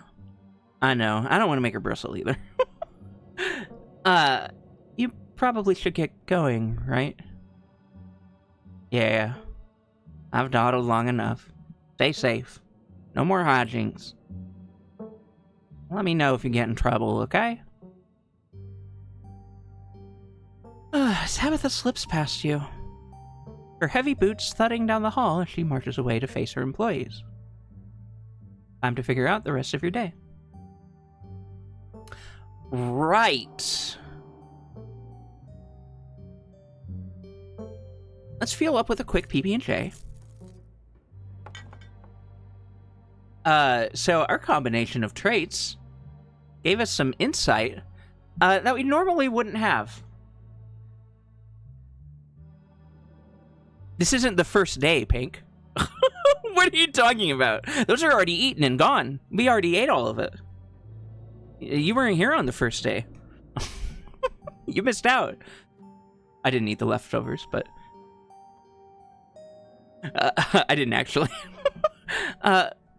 From your eavesdropping in the general store yesterday, it sounds like Tabitha's keeping something out back. Now that she's gone for the day, you can investigate the garden to your heart's content. The air is chilly today, the overcast sky hanging oppressively over the weed-choked flower beds. Venture deeper into the garden. Sybil mentioned an enclosed space. There isn't a shed out here, but the greenhouse fits the bill. Investigate the greenhouse. Start carefully picking your way through the underbrush. Doesn't take much effort to find a path. Cuttings of prickly raspberry bushes and tangled vines litter the ground around the greenhouse. You step towards the door. It's sealed shut by a lock, and you catch a brief glimpse of a horned shadow through the ancient clouded glass. It was a goat. What a strange thing to keep in a greenhouse. Especially one so isolated and overgrown. Examine the lock. It's just a padlock. You can pick something like this open in a second. Alright.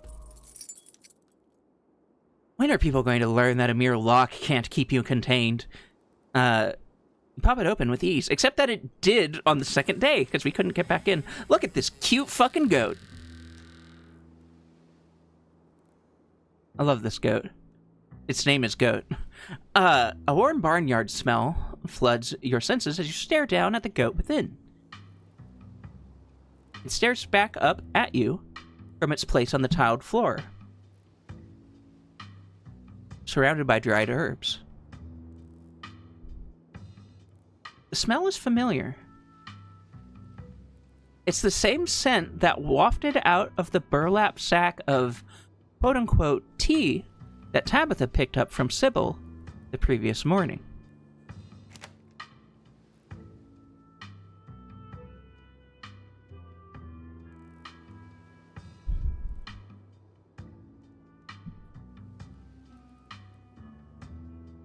So here's the question. You know what? I feel like this is a little bit of a trouble run for us, too. I feel like this is a little bit of a trouble run for me, also.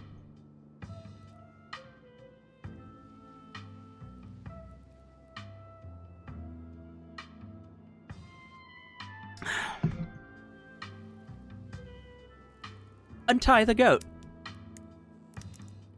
You unclip the rope, tying the goat to the greenhouse.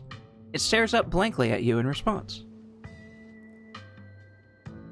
You're free, goat! Go on, prance off into the wilderness. Nobody can keep you here any longer.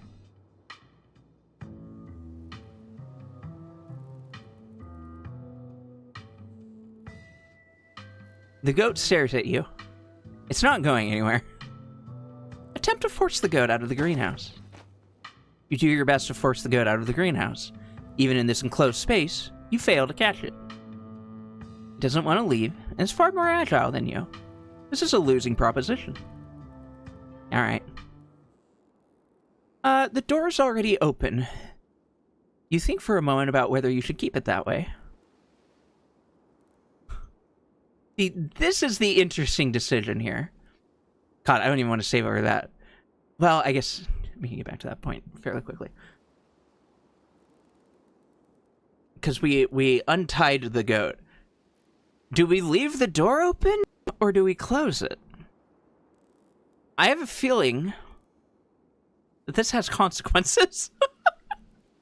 I have a feeling that this has big consequences later. God.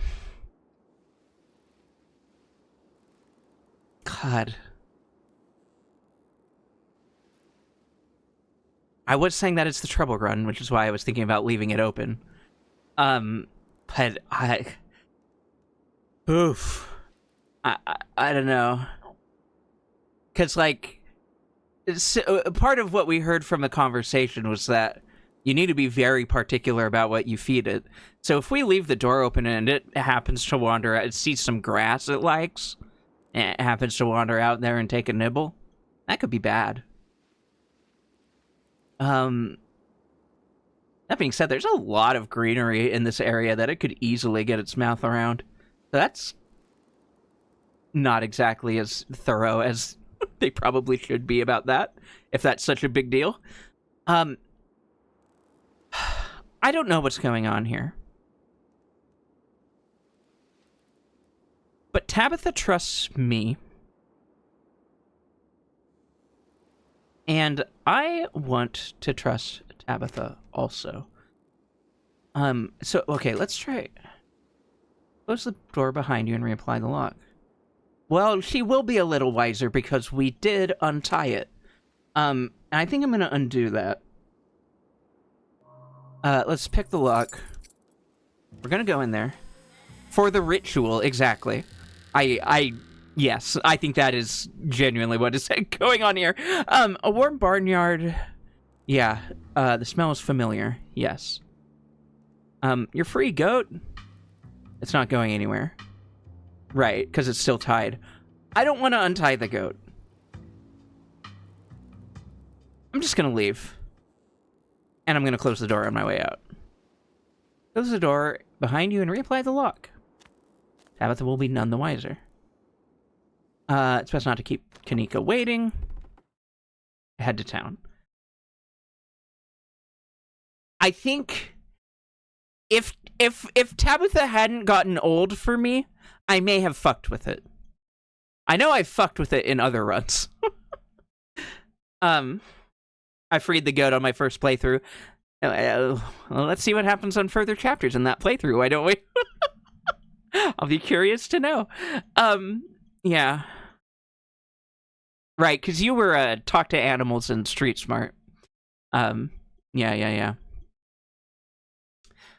You head to the front door. We can, I'm not, it's something important there. We heard a lot of extra context about it yesterday, thanks to being Keen Eye and Street Smart. And I just don't really want to mess with it. It sounds important. And I don't think I should mess with it. The sun shines down through a thin layer of clouds, illuminating the path in a watery gray light. Glimpses of pale figures dot your periphery. You haven't seen ditchlings in the middle of the day before. They're getting bolder. As you continue the trek to town, you pause to stare out at the mountain range beyond the holler, contemplating a world that's blissfully unaware of the danger threatening the citizens of this tiny town. The world outside feels less real with each passing day. The strange reality of what's happening in Scarlet Hollow gently uproots what you'd always taken to be the truths of our world. Your everyday worries seem distant, overshadowed by a fear and dread that hasn't stopped building up since the moment you stepped off that bus. Isn't long until your journey from the estate is over, and you once again find yourself on the main street of Scarlet Hollow. Bean, you made it down the hill in one piece. Thank God. I didn't realize there were so many of those ditchling things around, or I would have driven up to get you. I think I was doing Tabitha's voice a little bit. Hold on. Bean, you made it back down the hill in one piece. Thank God. I didn't realize there were so many of those ditchling things around, or I would have driven up to get you. Can't believe they're outside during the day. It feels wrong. How's Tabitha doing? Yeah, great question. Oh, oops. Nah, that's fine. Okay. She's, that spirit tarnished her soul. She might be pushing past it for now. Do you really want to know? I thought you hated her guts. She's old now. She's suffering, but it had to happen. Went and got herself hurt right when I started to care about her. Oh, stop it. What the hell does that mean? That's a weird thing to say. She's coping, but not well. She's taken on a lot of burdens. Too many.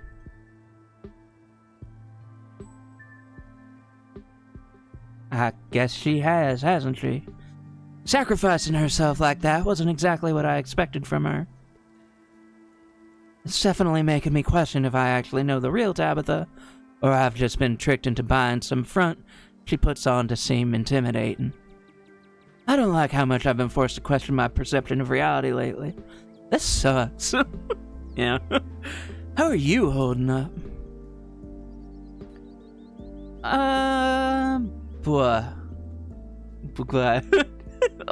Flirt time?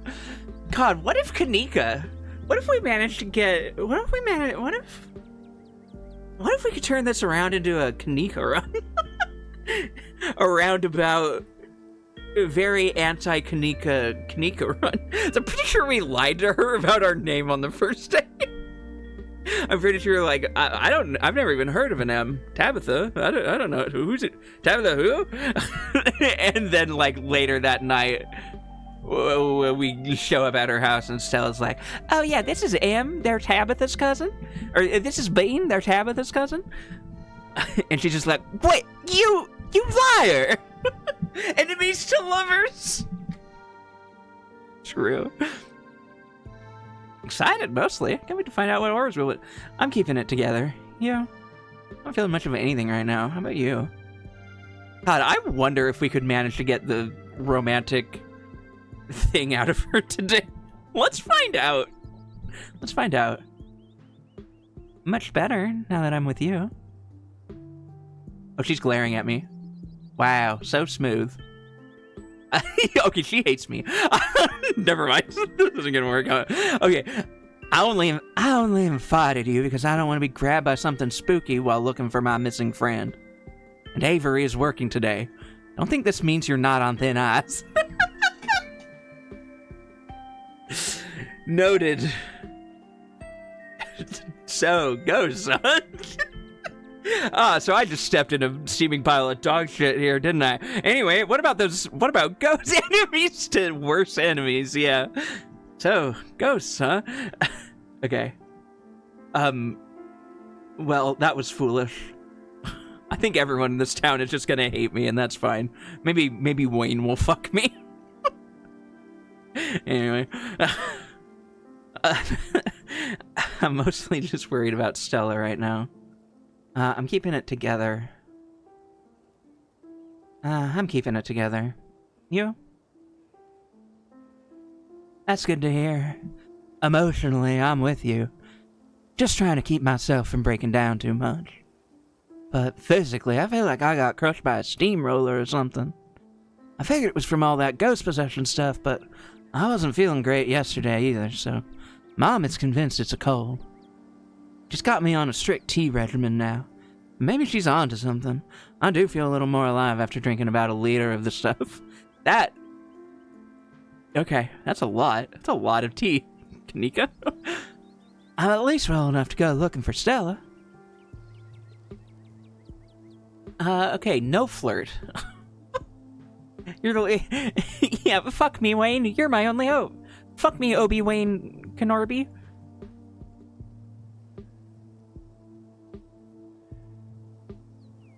Transmask maxing. Wait, what are we talking about?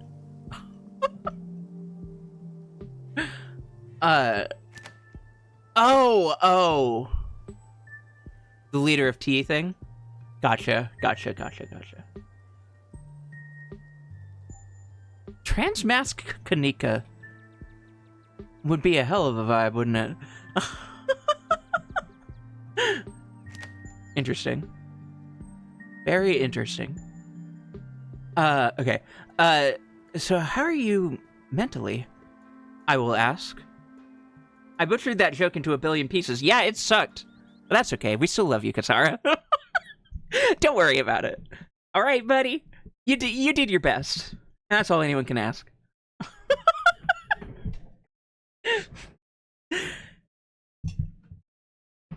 Pat. Okay. I'm gonna drink water. I desperately need to drink more water. I've got my fan on me, so it's like drying me out while I have my mouth open to speak a lot. I need both of those things. I need the fan on me while I speak a lot. So I'm dry. I'm a husk. I'm dried up. Oh my god. So I need to get more water and drink it, and I need to go to the restroom in order to do that. So I'm gonna do that. I'm gonna put on some tunes. Put on some more Chevelle, some more nu metal for you. If you would like to listen to it. If you need to go potty, if you need to stretch, get water, take your meds, eat something, go to sleep, go to bed. You do whatever you need to do. Please do not keep yourself on account of me. I want you healthy and happy and good. But if you're already those things, you can stay put and listen to some music, and I'll be back shortly. Okay, here it is now. Goodbye. BRB.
Hi.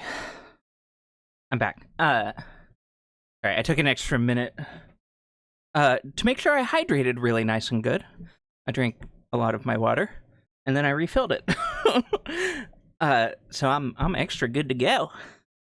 And something else came up real quick that I had to take care of, but I'm good now. Let's fucking go. I realized I was quoting that a lot the other day. Oh, we're gonna take a little detour. Hold on. Just a little one. Because I honestly, at this point, now that I've thought about it, I want to fucking listen to it again. Hold on.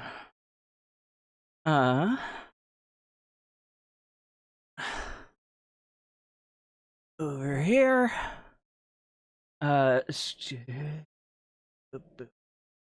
You. Okay, good. Okay. Let's fucking go. Anyway, here you go.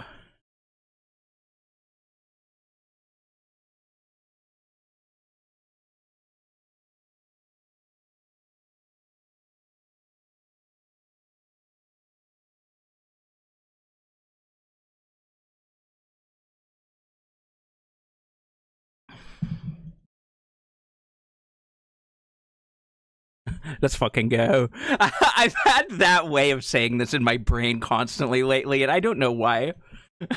Well, I do know why. It's because of the song, because I like it a lot.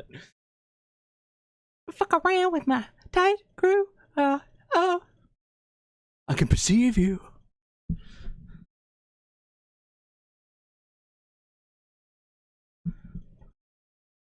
Me with my keen eye trait.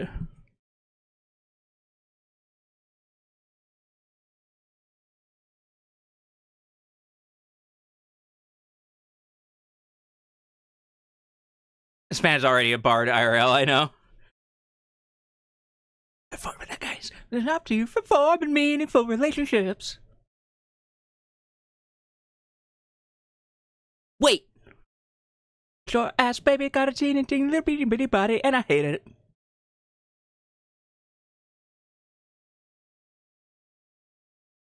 Nat 20, let's go.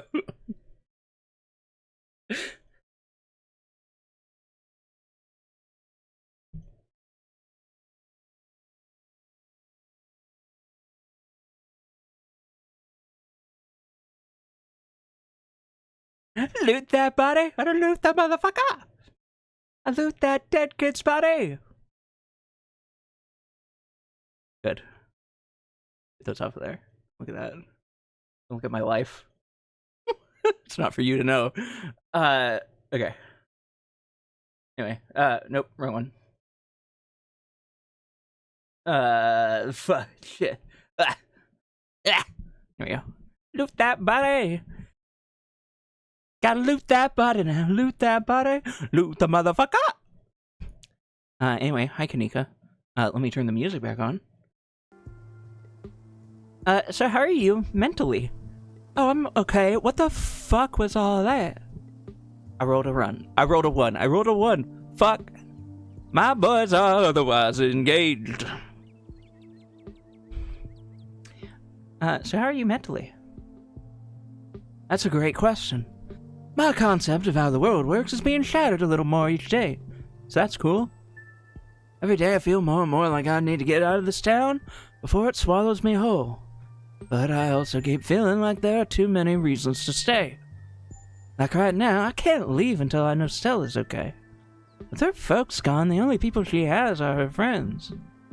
As her bestie, I can't just let her go running off into the woods to get eaten by a Bigfoot. My mom is just so chill right now, it's driving me nuts. Anyway, that's how I'm doing. Probably about as poorly as everyone else who was at the library last night. Except maybe Stella. You think you're doing as poorly as Tabitha right now? Is that what you're saying to me? Interesting.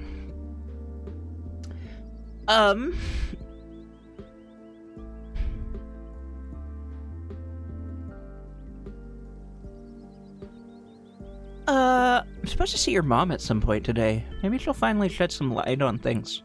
Wow. I'm not sure what she's planning to tell you today that she couldn't have told all of us last night. Maybe she's gonna read your fortune.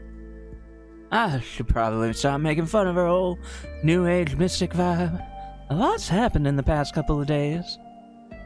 So there'll be plenty of time for tea after we've looked for Stella. Any leads on Stella? I haven't had a chance to talk to anyone else yet, so no, none so far. She ran north last night, but that doesn't mean she didn't double back. I'm trying not to worry too much. It's possible she's safe somewhere and just not answering her phone. But I also don't want to bet on that. I was kind of surprised she reached out to me. After all the issues between you and Tabitha. And in another timeline, got really mad when I tried to flirt with you. Oh yeah, I would. Don't do that. Right, no, I caught on. I won't, I'm sorry. Okay, good. I care more about finding Stella than I do about the ongoing feud between me and your cousin. I'm not going out there alone because the last thing I want is to go missing while looking for someone who went missing. We do everything in groups from now on. Like I said after last night, I don't even know what to think about Tabitha anymore. At the very least, I'm not going to hold your relationship with her against you.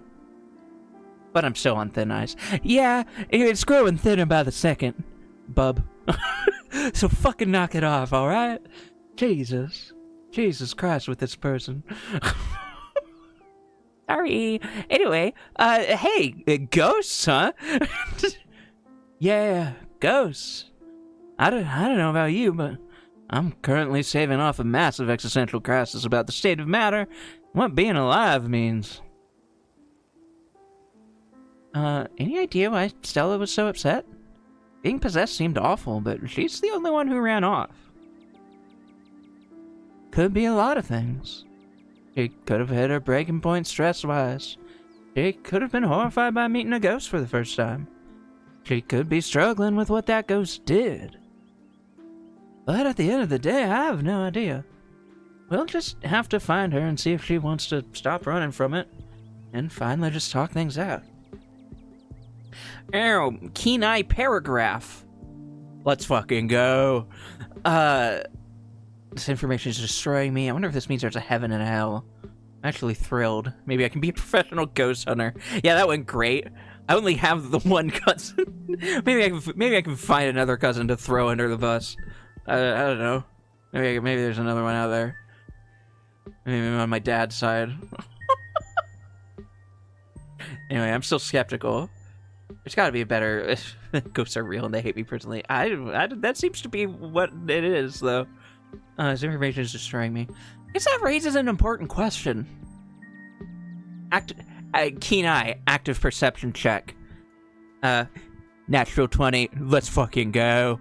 I guess that raises an important question. Is Stella missing because she doesn't want to be found, or did something happen to her when she ran off? It's the first one. Is finding her going to do any good? Maybe she needs space. I hope you enjoyed my paragraph of words. Maybe she needs space, but things have been getting dangerous around here. I'd rather not take that coin flip. Well, I guess we should get started. Yeah, we're burning daylight. Where to first? Well, let's go to Stella's house. Definitely. I probably should have done that before getting you to come all the way down here, but to be honest, I was scared of wandering off by myself. Just in case I ran into any other horrors from beyond the veil. Be great if it turns out to be nothing and she's just asleep in bed. You make your way towards Stella's house. The door is as pristine as any old wooden door. No bloody handprints in sight. Any telltale sign of Wayne absent. Something happened here. It didn't involve him. At least, not at the front door. Kanika knocks anxiously on the door. creaks open. The interior is cold, and not just physically. There is an absence of joy and life that leaves only a chill behind. This is the ghost of an empty house. There is a sobering dread that comes with the knowledge that your search won't end here. It doesn't look like a break-in. Looks like somebody left the door open. Stella or someone else was in a hurry when they left.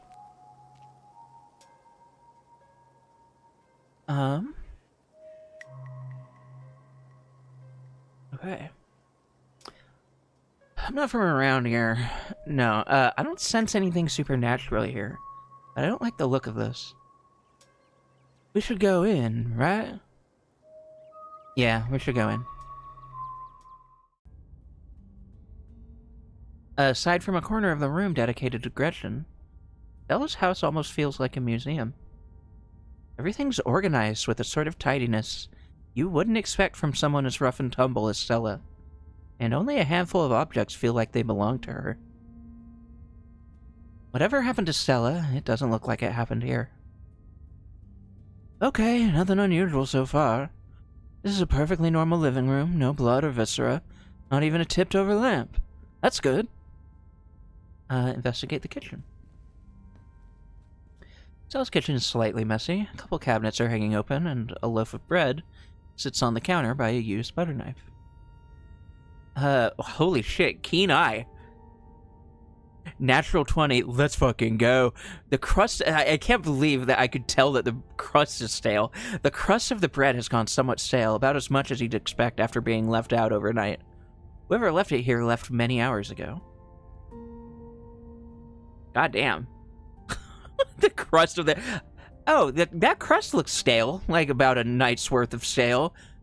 What the fuck are you talking about? How can you tell? Just by a glance? Yeah, I don't know. I just got a good eye. That's fucking weird. What? Wow, anyway, alright. It's a little messy, but it doesn't look like anything violent happened here. Possible she came home, grabbed some food, and left in a hurry, right? Maybe she had a panic attack after being possessed. Stopped by at home to make a snack before running off to cry somewhere. That might not sound rational, but it's absolutely in character for her. Honestly, it's a relief to think that might be all that happened. A panic attack is much more manageable than rotting ghouls or parasitic doughboys. That still doesn't tell us where she was going. Investigate Stella's room. Make your way down the hall to what you assume to be Stella's room. He's not here.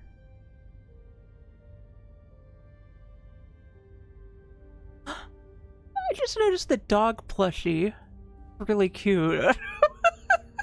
I wonder if that's one of Gretchen's toys.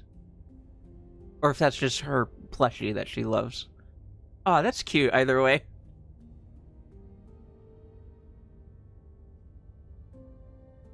I can tell from looking at it IRL, it has a discoloration to it. Yeah, I guess that makes sense. Fair enough. It's a little untidy. It's the usual sort of untidiness that accumulates. She also has a figure of Gretchen on the bedside bookshelf there. It's very cute. Though it's a little untidy, it's the usual sort of untidiness that accumulates when someone doesn't often have guests in their bedroom. There aren't any signs of violence. Also, there's at least 2 dog beds in here. At least. Pretty great. Anyway, no streaks of blood and pus that might belong to a certain phantom miner. He hasn't been here. You do notice, though, that her jacket is nowhere in sight. It isn't in her closet, and it wasn't on the coat rack in the other room. Stella's jacket is gone. The Letterman one. Wasn't on the rack in the other room, and it's not here. And she didn't have it yesterday. The armchair is also a dog bed, yeah. And then the human bed is doubles as a dog bed, and then that shelf, the dresser drawer there looks like it's pulled out and just has a bunch of, it just has a blanket draped over it, and Gretchen probably sleeps on that too. So yeah, there's at least 5. Anything soft enough, dog bed, yeah. The computer chair, not a dog bed. Dog chair, maybe. Not soft enough for her to sleep on. Sal's jacket is gone, the Letterman one. It wasn't on the rack in the other room, it's not in here, and she didn't have it yesterday. Okay, I'm sold. Between this and the kitchen, she must have come home last night. I'm gonna see if this makes her really mad. I know that it can, but I'm curious to see how much it bothered her. Like, if she'll be like, man, you suck. What the fuck? I think, man, you and Dad, y'all are awful. I'm not sure we should be snooping on her computer. Isn't that an invasion of privacy? Okay, Kanika, what if there's a clue and we miss it? Stella didn't want us to snoop. Okay, but what if she's... Okay, no. Look, I know it's an invasion of privacy, but we've got to do whatever we can to find her. Okay, you're right. I honestly didn't even think about how this might not be a good idea. Good call. Quietly back away from the computer. Look, I know it's an invasion of privacy, but we've got to do whatever we can to find her. Okay, fine, but I'm gonna stand over your shoulder the whole time. Make sure you don't go looking for anything personal. Okay, but what if I do, though? What if I do go looking for something personal and also find it? Anyway, Stella's desktop is horrifically cluttered. There's simply too many files and folders to fit on her monitor, and they overlap each other in a chaotic, multi-layered display. She needs another monitor. Look for something interesting. What folder catches your eye? Boring tax stuff. Yeah. Okay, let's see how mad Kanika gets.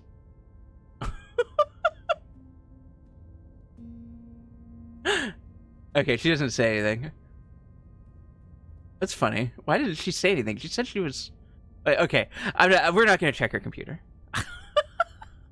I don't think we need to check her computer. In fact, I know we don't. It's just there's pictures of her and Tabitha, and I think it's cute. But other than that, we don't really need to look at it. We already saw them, so that's fine. Okay. Sure looks like a room. Oh, actually, why don't I just say, I don't think there's any other clues here. I don't think so either. This is what her room's been like for pretty much the entire time I've known her. The only thing that's changed is the computer getting a lot fancier. Oh, she still does those corkboard with string things. Loves putting the strings on there. I don't think they actually mean anything. But they're more for decoration anyway. You turn to leave Stella's house. So she probably came home last night, but she left the door open and didn't tell anyone where she was going. Thought I was overreacting this morning. Thought she would have just been sleeping in or something. I can't believe she's actually missing. Where to next? Okay. Okay. It's interesting, she's not worried enough to insist that we go to the cops. But I guess that's probably partially because of our keen eye traits helping with that. Thank you, Trace.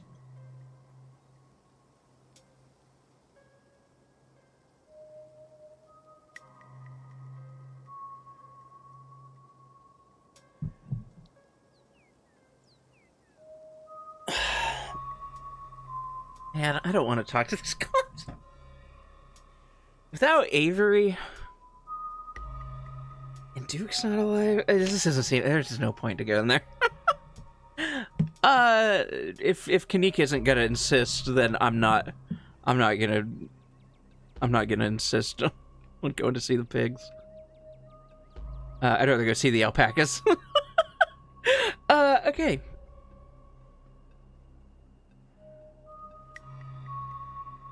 To be clear, I do love real actual pigs. I think they're cute and good. The animal. Cops are awful. Anyway, we should check in on Oscar. He's smart. Maybe he'll know what to do. Maybe he'll let me touch his big tits. Maybe he'll let me do that. What the hell are you about? Nothing. I hope nothing else happened. What the hell is wrong with you, babe? I don't know. I woke up weird. I'm not normally this weird, I promise. I woke up really weird.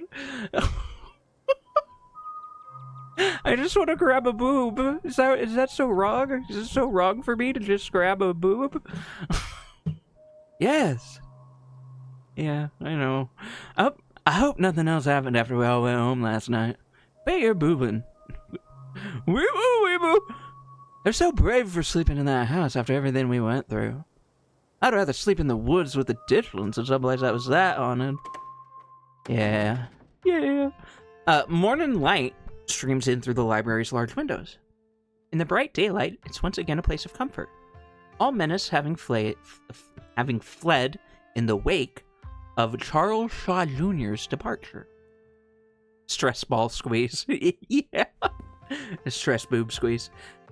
No ghost, thank God. I was not up for an encore. I guess Oscar must be in back. And that's where I'd be if I finally got my house back. Let's go. Let's fucking go.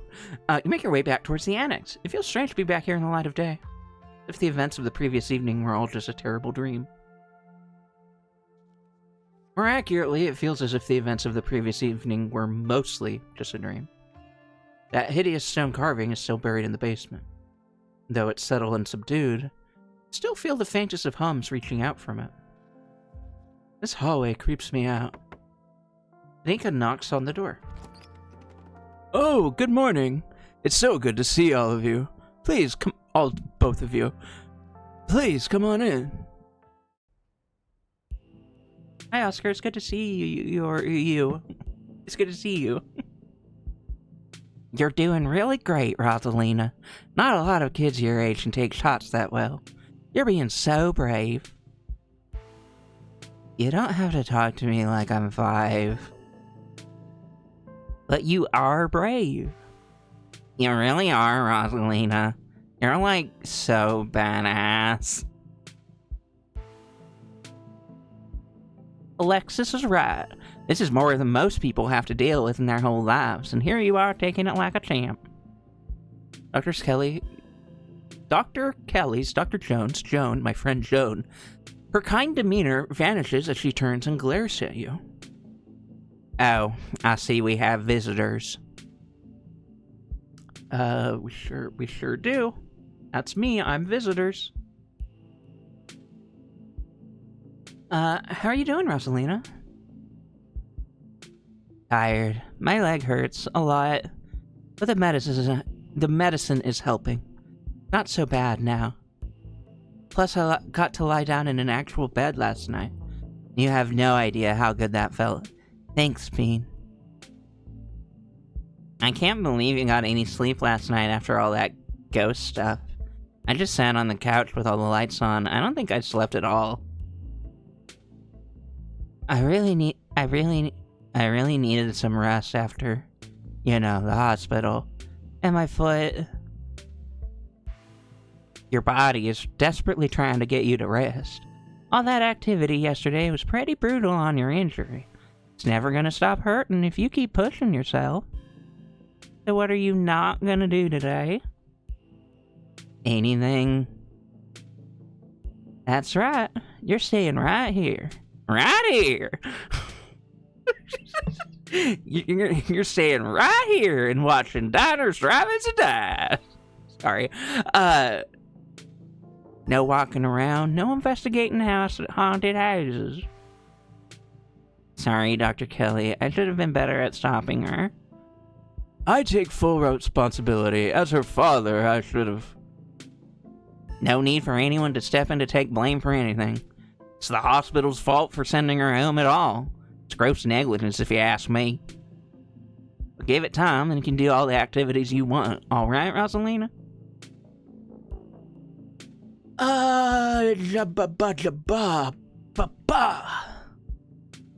I'm guessing that Charlie didn't come back for an encore.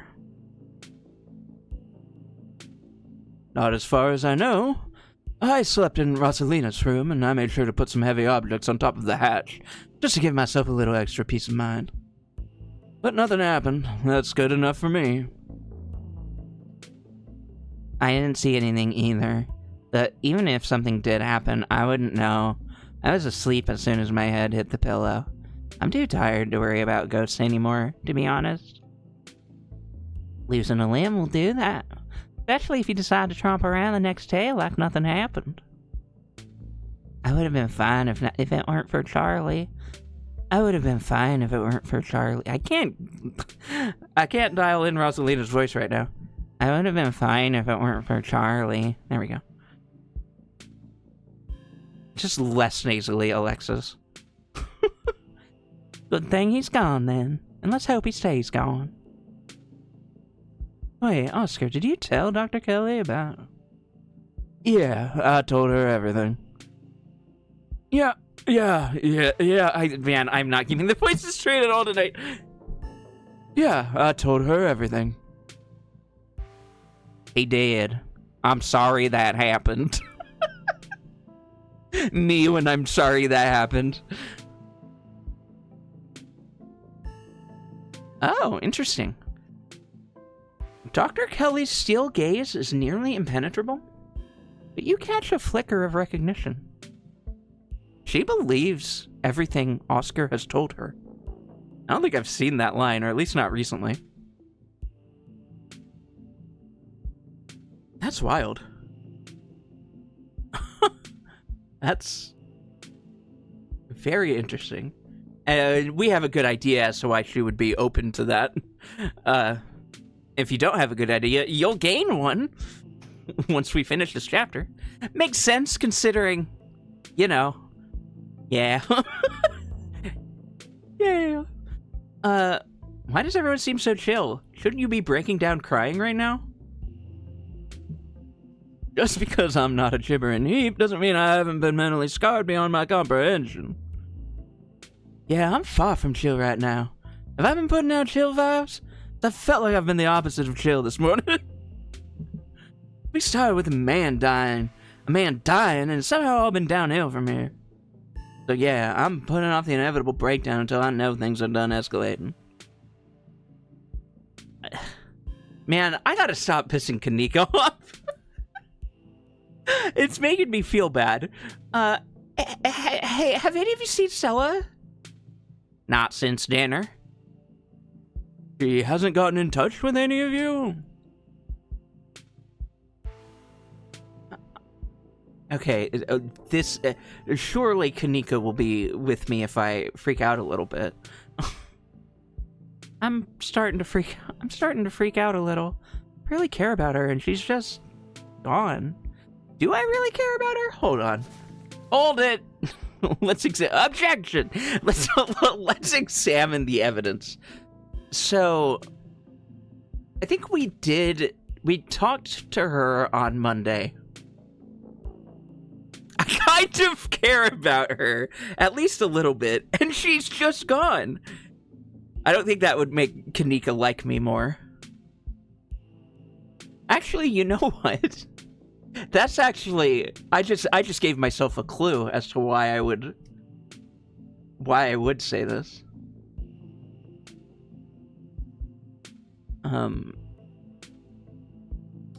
Yeah. Doesn't matter if I really care about her, but I want Kaneko to think that I do. I'm starting to freak out a little.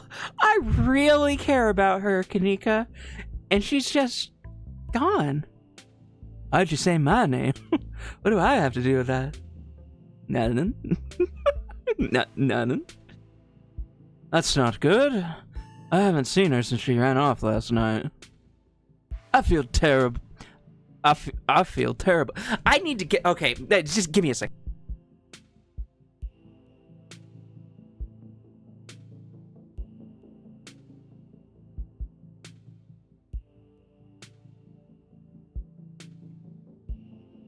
I'm also drinking water. Hold on.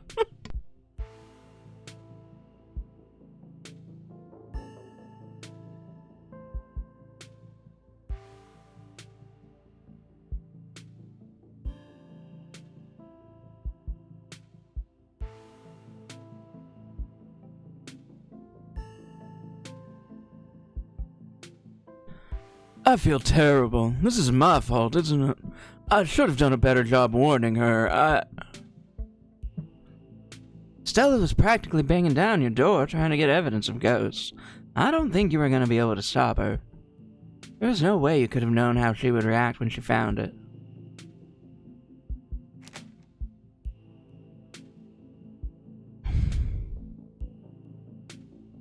Kanika did not respond positively to that like she usually does.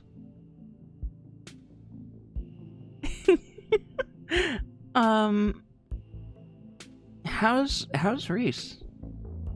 He's fine. Had a rough night, but he'll recover. He's used to this sort of thing. He just needs a couple days to get back on his feet. That means no more excitement. Not even a movie. I'm sorry to hear that, Dr. Kelly.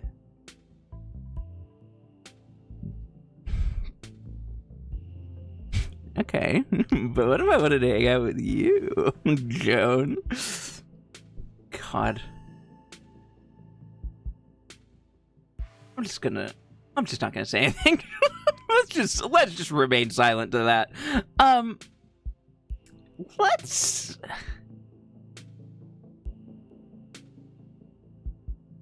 go ahead and warn her about the stone carvings. Why not? We found something in Oscar's house last night. A stone carving that gave me and Tabitha a vision about what had happened there. There was one in the mines the other night, too. Both of them had a sort of pull on me. Whatever they are, there's something like them in your clinic. I felt it last night. Dr. Kelly's shoulders tensed.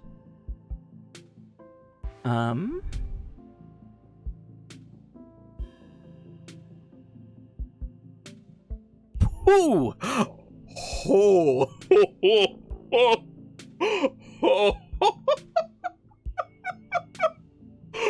Oh no! Oh no! Oh no! Okay, those things are cursed. Yeah. I know she's not gonna buy that. Something awful. Have you ever noticed? Would you mind? Or she would. I'm sure it's nothing. Never mind.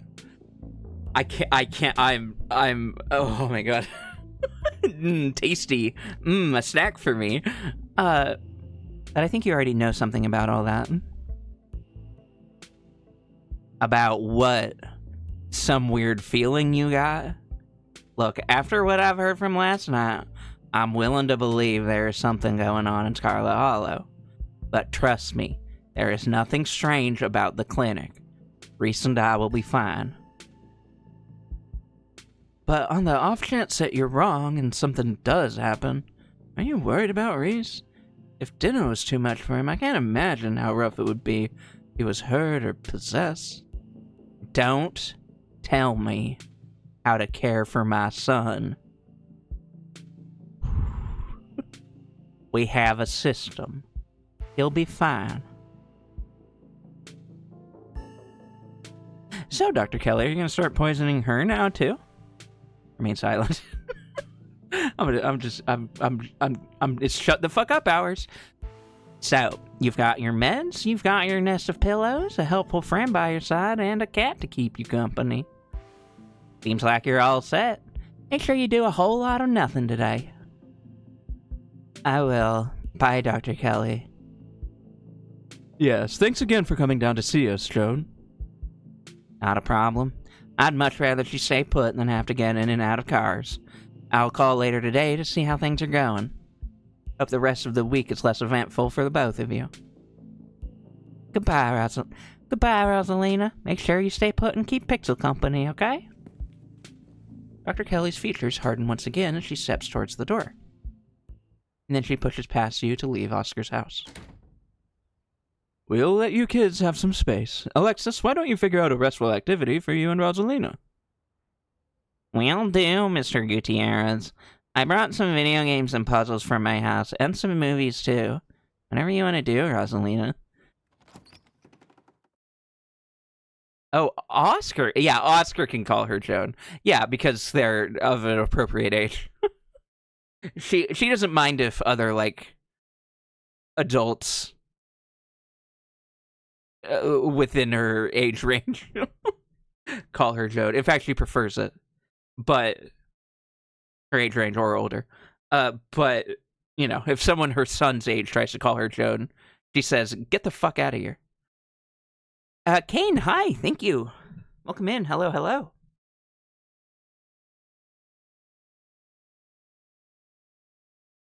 Wow.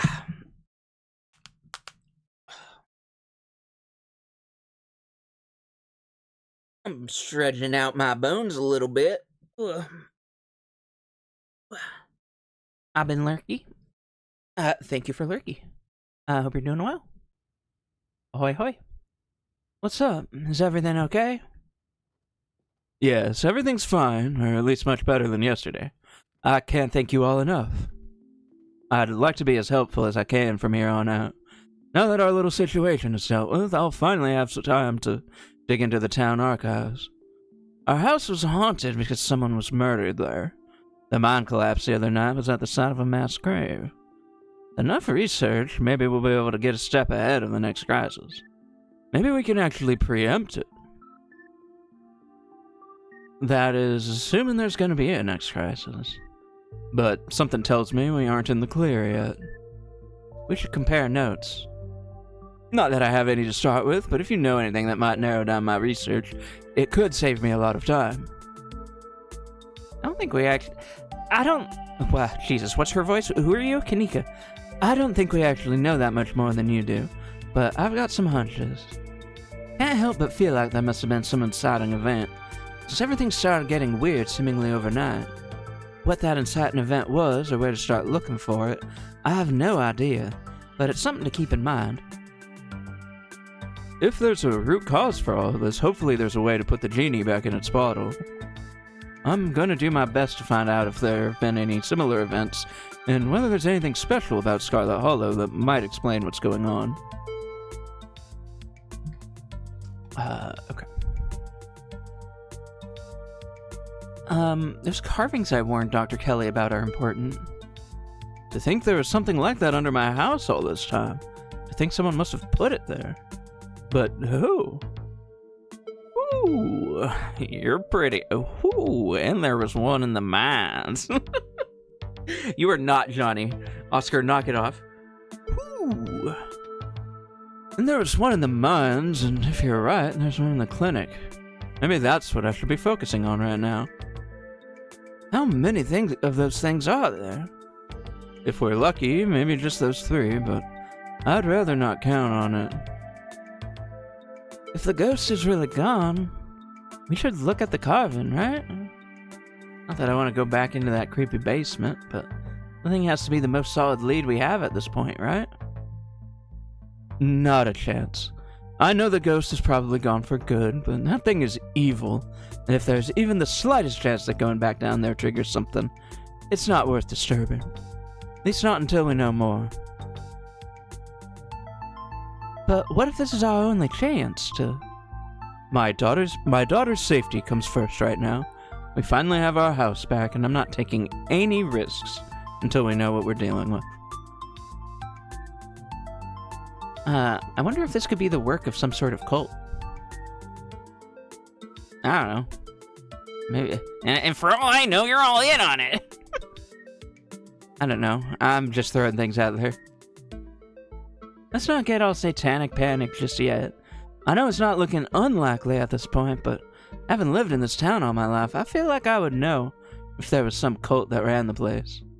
A cult doesn't necessarily have to run the town to have had an impact here. Doesn't even need to be active. From what I gather, those carvings you've been talking about are old. Whoever left them here is probably gone. Long gone. I'll see what I can find. You never know. I don't think I want to accuse Joan while he's relying on her. Well, I don't know. Maybe I will. I think Dr. Kelly's hiding something. Dinner last night was weird. I don't think we need to go around accusing anyone of being deceitful. No, Bean is definitely right. I know that's probably not great to hear, since Rosalina really needs her right now, but Something is up with Dr. Kelly. I'm worried about Reese. That's fair. Let me think about whether I want to keep that negative. Oh, there's that thing in the you know, that's probably a better line to go with. I think Sybil... Well, actually, there's that thing in the clinic I mentioned. That poll. I wish Dr. Kelly were taking this as seriously as she should. Oscar, what did you tell her about last night? She didn't bat an eye at anything being said about the supernatural. She mostly just got defensive. Did she know how bad it was? I told her everything. She seemed to believe me. But who knows, maybe she was just being polite in front of Rosalina. Maybe the whole time I was ranting, she was actually just nodding along, thinking I'd had a psychotic break. Maybe. I'll make sure to shoot Reese a warning text. He at least deserves to know something might happen. Maybe. One way or another, I'm gonna find myself back there soon enough. I finished watching Severance recently. I kept wanting to call Miss Coble Sybil. Good to know. I don't know anything about that. But I'm happy for you, or sorry that happened. One way or another, I'm going to find myself back there soon enough. It's faint, but I can still feel the pull of that clinic door. And it's only getting stronger. You're not planning on breaking in, are you? Because if so, no. Nope. You are not going to do that. So I have a repeat of last night. We should be more cautious about what we do next. We don't want anyone to get attacked or possessed by any more ghosts, even if it is to help a friend. I don't know if we have time to play it safe. Just give me a day or two to do some research before you do anything rash, okay? I think Sybil knows more than she's letting on. She wants me to come talk to her today. My mom? She's always been such a crystal and herbs kind of lady. Not like someone who actually knows about supernatural stuff. Calm and confident last night. Weirdly so. I hate this. She did seem strange last night. She kept shutting down the conversation, like she was rushing us all along, trying not to let us linger on the supernatural long enough to reach any conclusions. Still, I'm inclined to agree with Kanika here. She does know something, why would she be hiding it? I'd be interested to know what exactly she... Excuse me, hiccup. One moment. Alright. I'd be interested to know what exactly she intends to tell you that couldn't be discussed in front of the rest of us. Whatever we're doing, I feel like we're missing a vital team member. We need to find Stella, and fast. I agree. We need her brazen energy if we're going to do any serious sleuthing. Let us know what you find. I will. I will. I will. So that's Oscar. Any other ideas? Okay. Okay.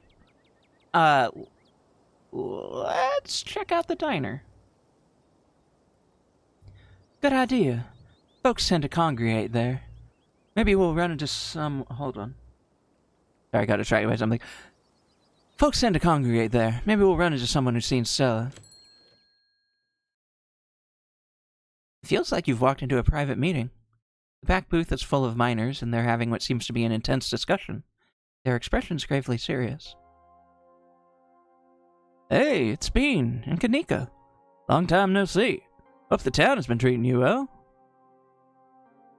Are we interrupting something? Of course not. Everyone's welcome here. Just, be careful not to step on any toes. Things have gotten a little tense over the past couple of days. The miners in back were too engaged in conversation to notice you enter, and instead of speaking in hushed voices, they argue with each other loudly enough for you to easily overhear. Sure, the shift schedules are tough, and sure, we don't get enough time off for me to see my family as often as I'd like. But this is the best job I can get right now. Listen, kid, you're only a year or so into this gig. Trust me, the longer it goes on, the more it sucks the life out of you. At first, you're just unhappy, but you think you can weather it till you find something better. A paycheck's a paycheck, I get it. The next thing you know, you've lost years of your life to a company that doesn't give a solitary shit about you. It uses up every free second it can suck out of its workers and pays us just enough to survive, but not so much that we can never save enough to get the hell out. Zax, we could get fired for this. I really need the paycheck. My sister needs the paycheck. I'm the only reason she can afford her tuition right now. I can't get fired. This job still has its perks, like the company housing. I can't afford my own place and send money back home. I don't know where I would live if I didn't have this job. Right, the company housing. How generous of the big boss to put you up in a company-owned shack that ain't had proper maintenance done in decades. You know she uses that housing as an excuse to pay us less. And the company housing means almost nobody in this whole damn town owns the place they live. Why the Scarlets can keep getting away with whatever they want. Zax, we don't have the numbers, man. You know this is risky. Riskier than most of us can afford. We would have the numbers if y'all would stand with me and not let management's scare tactics get to you. It's not scare tactics. People like her now. That woman ran into a collapsing coal mine and saved 3 children from being buried alive. I feel you, I really do, but how are we supposed to organize a strike against a town hero? Are you trying to tell me that a mine collapsing less than 2 days ago is why you don't want to strike? It's a bad time, Zax. It's always a bad time, Baker. Doesn't matter whose name is on the deed for the place. Without us, there is no mine. We've got them against the ropes. We can't back down now or they'll come out swinging.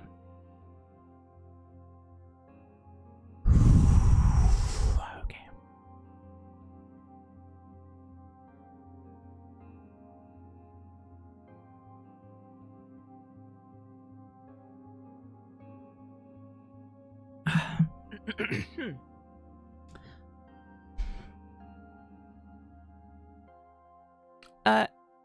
Hey, have any of you seen Stella? She's missing. The miners turn towards the doorway, all eyes glaring at you in unison. The YouTuber? We ain't seen her. Harrison's voice drops to a barely audible mumble. I hope she's okay. She hasn't been around, but I'll let you know if I hear anything. Weigh in on Baker and Harrison's situation. Everyone should join the strike. Unite with your fellow workers. Screw my cousin. I wonder...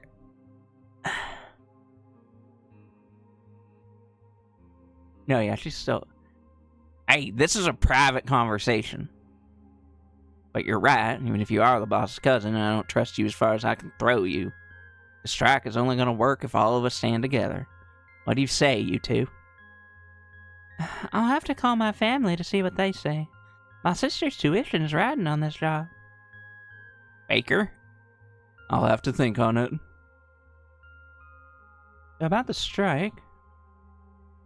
Look, kid, I appreciate you pushing folks in the right direction, but I'll be damned if we talk business in front of you.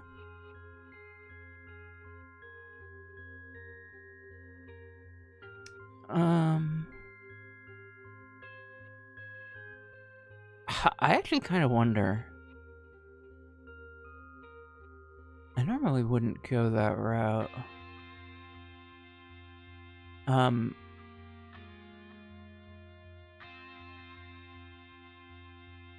Maybe I can convince Tabitha to back down? I'll believe it when I see it. And in the meantime, there's still a line that we just can't cross.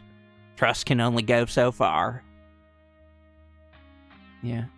I may be the boss's cousin, but I support the strike. Oh, even the boss's family is on our side? Maybe this really could work. This whole town should be on our side. There was a collapse less than 2 days ago, and she expects us to not riot at the thought of being forced back down there? Damn straight. Here, here. Still, if you support the strike, the best thing you can do right now is not meddle with it. Trust can only go so far. Neither Kaneko or Avery want to vouch for me, which makes a lot of sense. actually. That's fair. I guess we should get going. It's rare for me. I'm so used to being hot. I'm so used to everyone liking me. It feels weird when everyone hates me. I don't like it. Or when they don't care about me. I couldn't even, like, ask Avery to talk.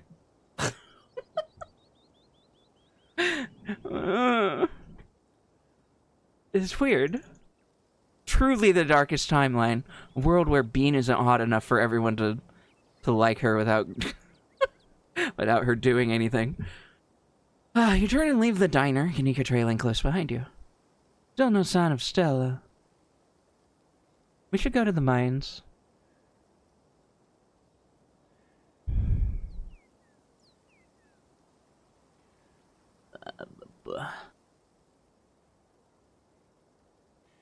I guess there's a decent chance Stella went to find your cousin, since they're friends. Come on, I'll drive us. Well, can you get to her van? Isn't long before you find yourselves outside the Scarlet Mines.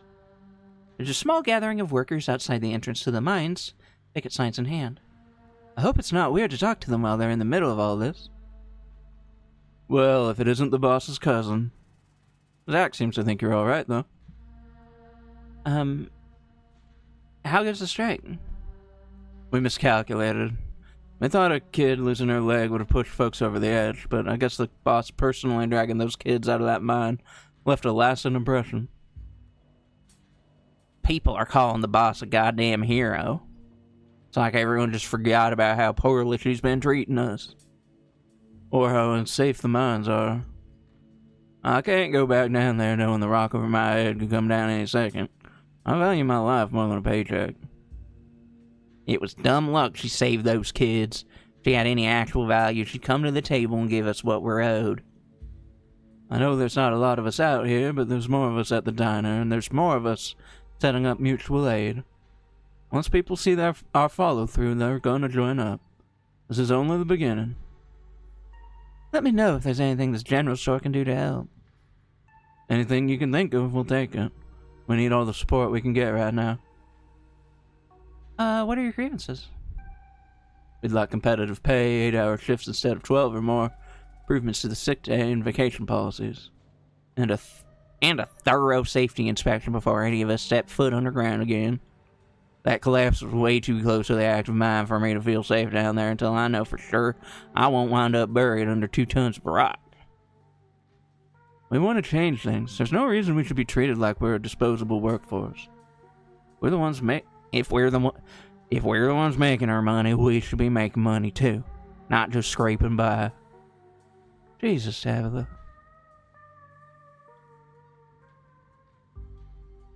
Oof.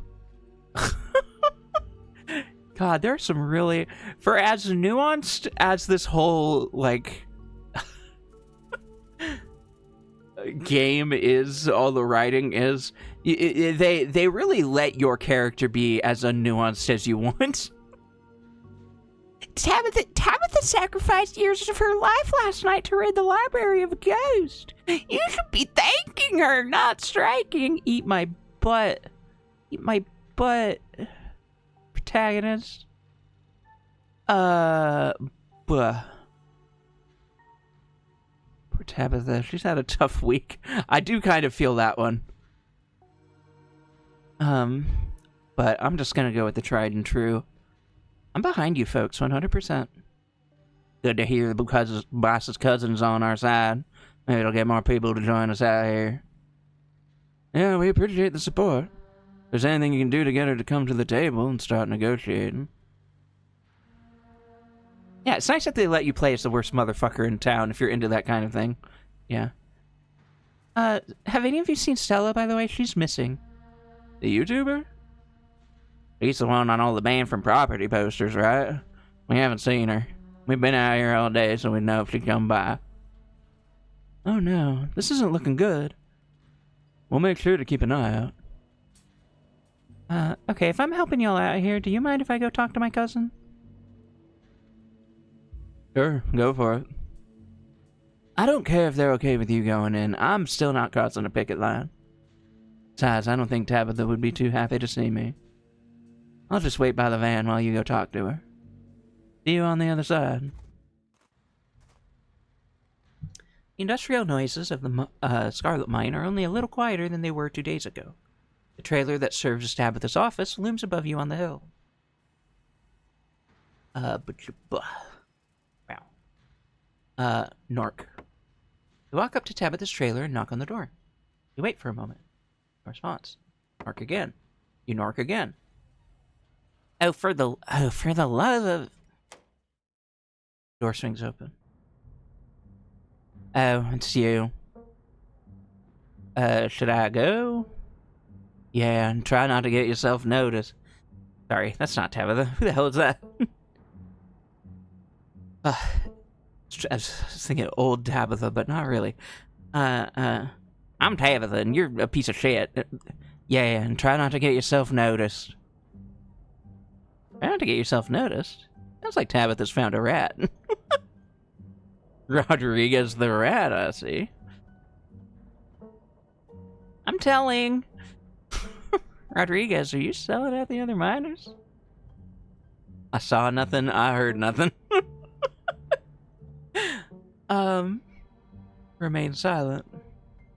What did she say? Yeah, I'm trying to, should I go? Oh, it's you. Yeah, I'm trying not to get yourself. Okay.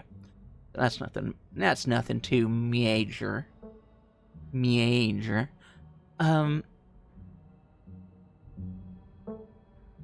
Hey, do you have a minute? It's important. I can make some time. Should I? I already said you can leave, Rodriguez. We'll talk more later. Door clicks closed as Rodriguez leaves Tabitha's office. Tabitha heaves a heavy sigh. Please, just forget you saw anything, okay? I can handle this on my own. I'm not gonna undermine you. I don't think you actually have to do much in the way of strike breaking. People think you're a hero right now for rescuing Becca and Alexis. I'm sorry, but I don't think I can be on your side. I talked, and they want to save you. People think you're a hero right now for rescuing Becca and Alexis from the mine collapse. I think the strike might just peter out on its own.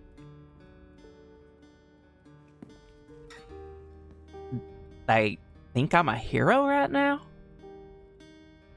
That's what I heard at the diner. Maybe you're right. Maybe that's why it seems like they have so little momentum.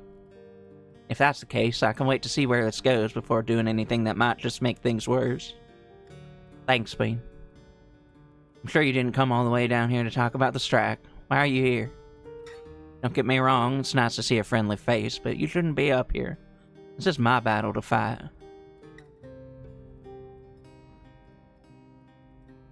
It just occurred to me, I wonder if you can do the...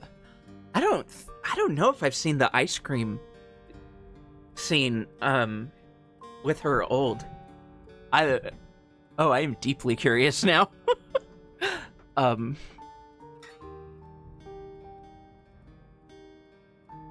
Stella's still missing.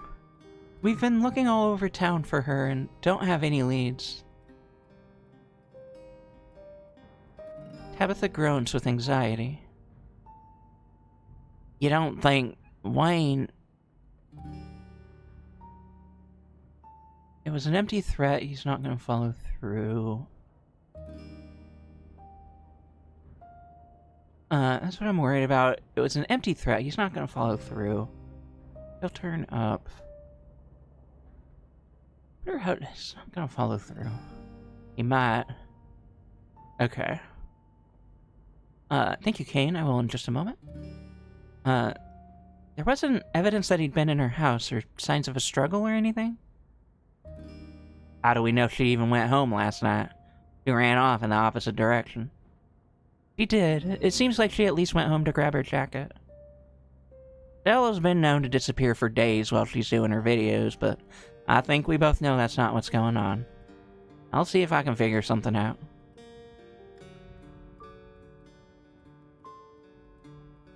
Do you have time to hang out later? I miss you. You do? You're not joking? There's so much on my plate right now, and I'm old. I don't know if you noticed. But I'll see you tonight. Maybe we can have some ice cream or something. If you want to spend time together, I mean. Tabitha's phone buzzes. I better get back to work. Stay safe out there, Bean. Call me if you run into more trouble. But please don't go looking for any today, okay? I don't need you going missing, too. Or Tabby. Give her a hug. You leave the office, closing the door behind you. You find Kanika waiting for you outside. Remubot. I gotta be in bed by 6:30 because of how I'm old now. I'll be fucking exhausted if I go to sleep any later than that. I know it. I can feel it. Yeah, that's valid, but like, I don't know, just gonna have ice cream at 6? I don't we might have to, we'll probably... Never mind. You find Kanika waiting for you outside. You don't look like you found any new leads. I feel feels like we've done our due diligence here. Come on, I'll drive us back to town. We can figure out our next move from there. Wow, wow, wow, wow, wow. What a great idea, isn't it? Thank you, Kanika. Yeah, Kanika. Good job, Kanika. Good job, Kanika. Where to next? Hell just came over me. I don't know. Sorry about that. Beanie need water badly. Honestly, yeah, I'm almost out of...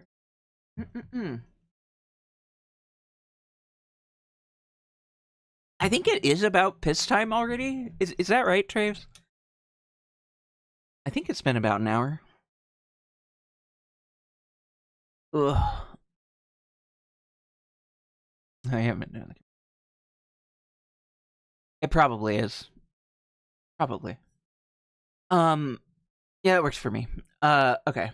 Yeah, I can feel the need for peed. Let's BRB. I'm gonna get up, go to the restroom. You know the drill.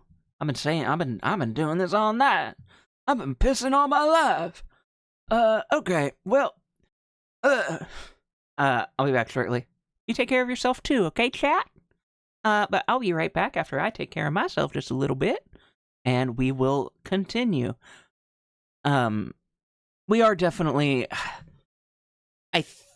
well, we'll see how I'm feeling. I honestly might have the energy to push through the rest of the chapter, but depends on how yeah, I don't know. We'll see. Because we're getting close to the turning point. But there's a lot after the turning point. I feel like I probably shouldn't force it. Regardless, either way, I need to go use the restroom and get more water. I will be back shortly, put on some music, and we will continue. Bam.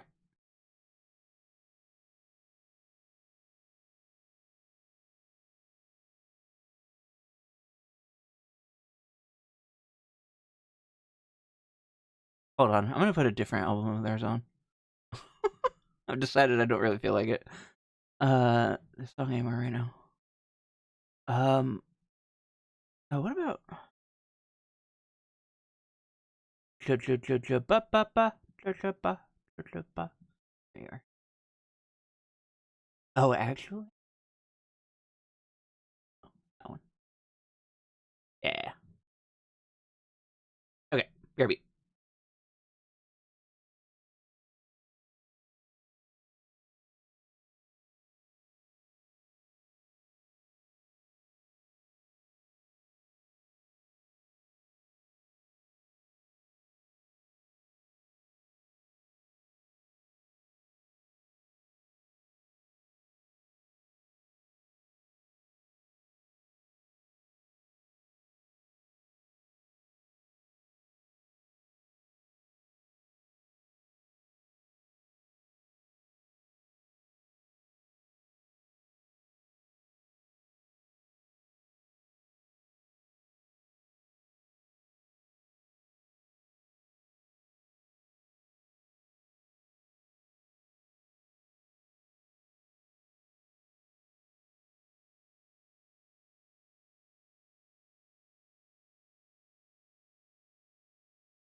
I bam. Bam. It's video games. You know this one? Scarlet Hollow. I really like it. Hi. I reflected on my words and deeds, and I realized that I'm high and full of shit if I think I can power through all of this tonight. That is not happening. I think I know where we'll stop. It won't be too long from now, but okay. We should check out the church. Actually, we could probably push it a little further than that. I think that might work well, actually. Okay. We should check out the church. Church? What, do you think Stella decided to get religious all of a sudden? She seemed really shaken up. It's not unlikely. I don't know if she'll be there. I just want to talk to the pastor. Just want to be thorough. I feel like I need some... I want to stock up on... And to tell Pastor... I want to rub it in his face. Did we... We must have fucked with him. I don't remember. It was a few streams ago now. I want to rub it in his face. That's really funny. Okay. Hold on.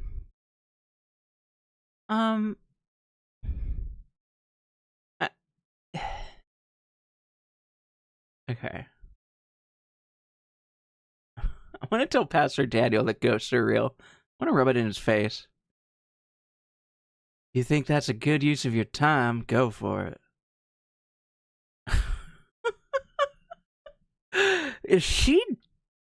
She's really not interested in our bullshit. I just want to be thorough.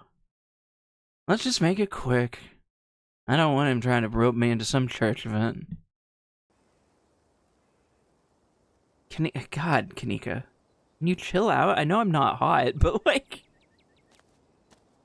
Alright, where is that weirdo? I'm not the pastor. My, 3 visitors at once on a Thursday. This is unprecedented. But there are only 2 of us. Oh no, were we followed by a ditch then? Are we followed by Wayne? Up, old people. Blorp's here. Oh, it's just Zane. What are you doing here? All the glimpses of death I've had in the past 2 days have forced me into the midst of an existential crisis, my dudes. I wanted to see if Faith held any answers for me.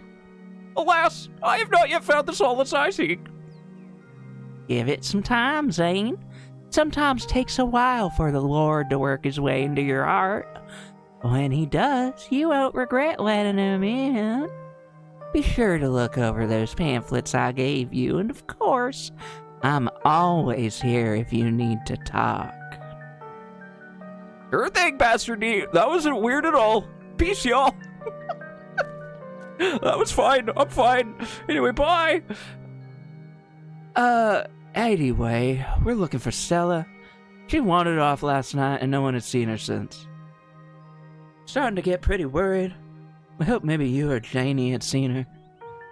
Well, I can't speak for Janie, but I'm afraid I've seen neither hide nor hair of Stella. If you'd like to talk to my wife, she's just over by the alpacas. Though, Bean, I was hoping we might be able to talk in private.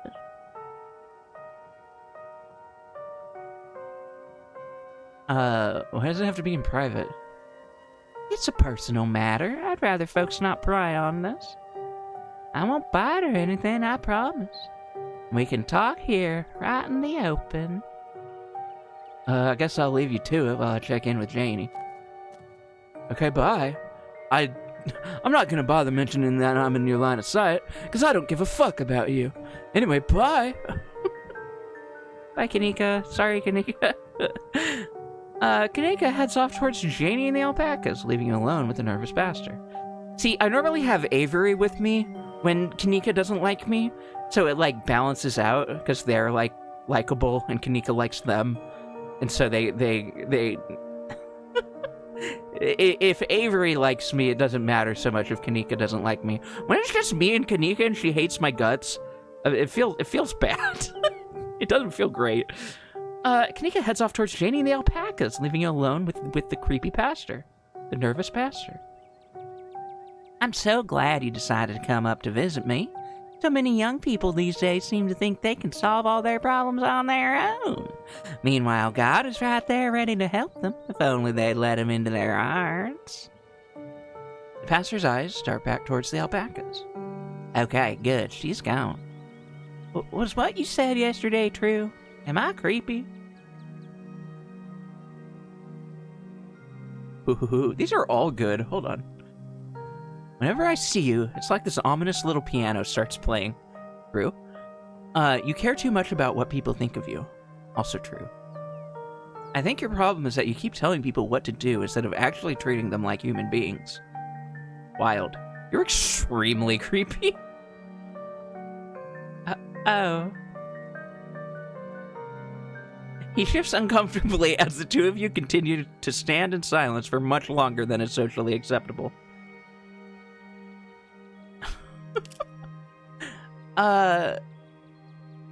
Whenever I see you, it's like this ominous little piano starts playing. You're talking about a metaphorical piano, right? Because I can't say I've ever heard one following me around. Wasn't always like this, you know? Believe it or not, before I moved to Scarlet Hollow, I used to be pretty popular. I was one of the cool kids over at Harvard Divinity School. I don't believe you. I think your problem is that you keep telling people what to do instead of actually treating them like human beings. Have you tried inviting folks fishing or hiking? Tried throwing a party? You just hand people pamphlets and tell them to think about the big man upstairs. That would require people to want to do things like go fishing with me. I have put in the effort, you know. Janie is excellent at making friends, but they've all made it clear they're her friends. They try to avoid me whenever possible. I'm sure they've even suggested she divorce me. I don't know why it's so hard. I don't know what's wrong with me. Oh no, I sound so bitter. I'm sorry. It's just that it's never been like this for me before. I had plenty of friends all through school. It's like Scarlet Hollow itself just wants me gone. Yeah. It is kind of like that, isn't it? Interesting. Let's continue. This motherfucker is cursed. This motherfucker is cursed. This motherfucker is super cursed. He's super fucking cursed. This town hates him. Something cursed him, and nobody likes him because he's cursed, and the town itself wants him gone because he's cursed. Anyway, here's this creepy fucking child. He's interrupted by the sounds of a snapping twig and a high-pitched giggle goggle, partly muffled by the underbrush on the edge of the property. Tulip, come out of there. You know you're not supposed to play in the woods. Tulip glances back into the woods, quiet as she hesitates. Tulip, are you going to be good? Or are we going to skip story time tonight? I'll be good. You don't have to skip story time. I won't go into the woods, I promise. I know you won't, Tulip. Because you know it's too dangerous for little girls in there. Why don't you go help Mama with the alpacas? It's just about time they got fed. You can give them hay. Ah. Tulip smiles broadly, seemingly excited by the prospect, and hurries off. Sorry I had to have a firm parenting moment just then. She's been trying to run off into those woods a lot lately. It's really dangerous, even for adults. There's this massive trash dump not too far past the trees, but it must be at least 50 years old, so it's all grown over and looks like it's part of the landscape. If you accidentally walk on it, you might find yourself falling into a heap deep bin of greasy kids. A hip deep mound of rusty cans and broken glass. Tulip made up some imaginary friends and keeps telling us that they want her to go out there. Like the word of some fictional creature she made up is gonna convince us it's a good idea for her to play in somebody's old garbage. But she's 7, of course she would get some funny little idea like that. I'd love to get the community to rally around a big cleanup. About time somebody got rid of all that junk. How big a trash dump are we talking? Would a weekend of hard work clear it out? Maybe if you had construction equipment and a team of professionals. It's a big area, and I have no idea how deep it goes. That's right, Stella didn't tell us about Tetanus Lake. That's the other option that was missing that made my brain feel weird for a second. Because I did not go with Stella initially. In the meantime, I'm just making sure Tulip knows not to go near it. What's that you were saying about imaginary friends? Oh, she's just talking about these friends of hers lately. Little stories about creatures that live in the church. I'm sure she saw some animal in there and decided it was her friend. It's nothing to be overly concerned about, except the trash heap situation. This man is lying to you. In fact, he's been lying since the moment he mentioned these imaginary friends. Whatever his daughter has been talking to is real, and he knows it. Sounds to me like you know exactly what she's been talking to. Daniel's eyes go wide just for a second.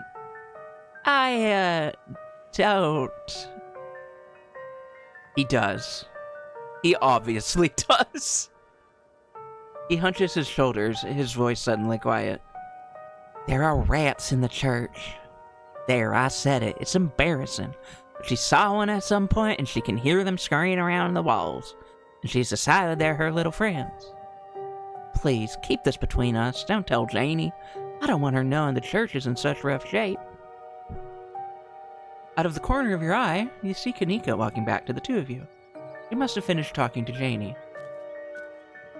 Janie says she hasn't seen Stella either, so we'd better get going. Hope your talk with the pastor went well. Yes, we had a great conversation. I appreciate you all stopping by, even if it wasn't under the best circumstances. I'll let y'all be on your way. And I hope Stella turns up soon. I'll put in some good prayers with the big man for her. Hey! Does anyone remember Splatoon? Remember that one? Remember the big manta ray named Big Man? Hey! Okay. Alright, thanks. See, remember that? Remember Splatoon? Remember that one? Alright, thanks. See ya. Nika starts back down the path to town and you follow. Okay, now we've put some distance between us and the church. What did he want to talk to you about? He didn't say anything weird, did he? I don't know why everyone in this town is so mean to him. Tulip's apparently made some weird imaginary friends. Might want to check it out later this week. Kids make up imaginary friends all the time. Pastor Daniel says that there's a rat infestation in the church, and that the rats are her friends. I don't know, it seemed weird. It seemed really fucking weird and creepy. I think that guy's a fucking weirdo. Okay, as much as I'd hate going back there, I guess that's a loose lead. We don't have anything else we've to investigate once we found Stella and... Nika pauses. Once we've checked out the clinic, then maybe we can look around the church. Yeah. Kanika, has he ever said something that wasn't weird? Not that I'm aware of, no. Let's not get too distracted until we find Stella, though. Where to next? I wonder if that pastor guy can talk to animals by any chance. Yeah, I wonder.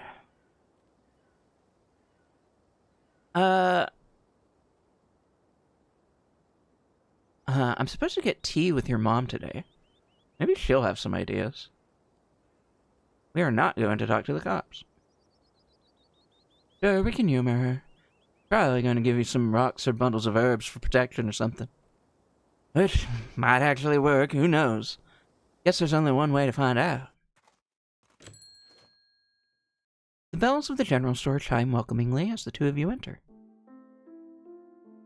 Kanika, there you are. You're supposed to stay in bed today, remember? Hello, Bean. I hope you're sufficiently recovered from last night's fiasco. Fiasco? Sorry, Mom. It's just that Stella's missing, and Stella can take care of herself, unlike you. You need bed rest and lots of fluids. You don't need to go running around town spreading that cold of yours. Go on, get up to bed. I'll be up in a minute with more tea. I thought you had some kind of important thing to talk to Bean about. I'm really feeling okay. I want to hear what you wanted to say to them. Sorry about that. I'll just be doing a tea reading. Haven't those always bored you to tears? Okay. You're right. I'm not feeling well. I should really lie down. Bye, Bean. Bye, Bean. Nika turns and heads towards the stairs without saying another word. I couldn't help but notice something stiff and quiet in her demeanor as she obeyed her mother's stern command. There's something off here. As if Kanika's spirit dimmed at Sybil's words. Whatever that was, it didn't feel like the same person who stormed out of the general store just yesterday morning.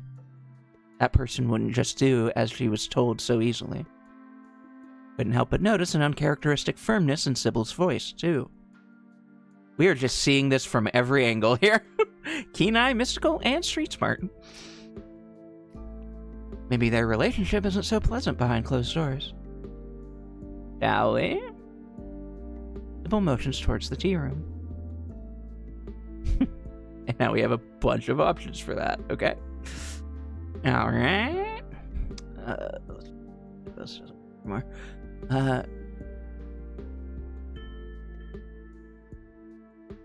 Let's start from the top. I'm gonna see if any of these, if they lock each other out. It'd be nice if they didn't. Rika didn't seem like herself just then. You're right. She hasn't been exactly herself, feeling exactly herself the past few days. All the stress she's been under, plus that cold of hers. But I'm sure it'll clear up soon. She just needs to take it easy, drink some tea, and not go running all over town until she feels better. Okay. Very street smart. You're not really as nice as you seem, are you? What makes you say that? Is this because I had to be firm with my daughter? Nika has a way of ignoring her body when it's telling her to slow down. Mood. Yeah, I get it. Sometimes it takes a firm reminder from her mother to get her to take the time she needs to recover. It's all part of the job when you're a parent, no matter how old your children are. Yeah, that's fair. What did you do to Kanika? Do? It almost sounds like you're accusing me of something. The only thing I did was tell her she should rest, as any mother would. And she listened, as any child would. Yeah. I would agree with Sybil, if it was anyone other than Sybil saying it. Precisely. Okay.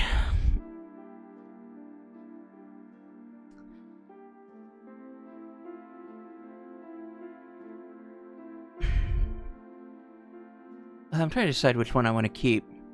I think... Hold on. Yeah, no. Let's go. Kanika didn't seem like herself just then.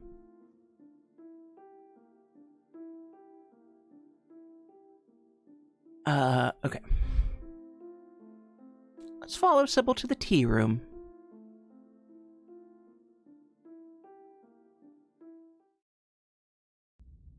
Please, have a seat. I'll bring you a fresh cup.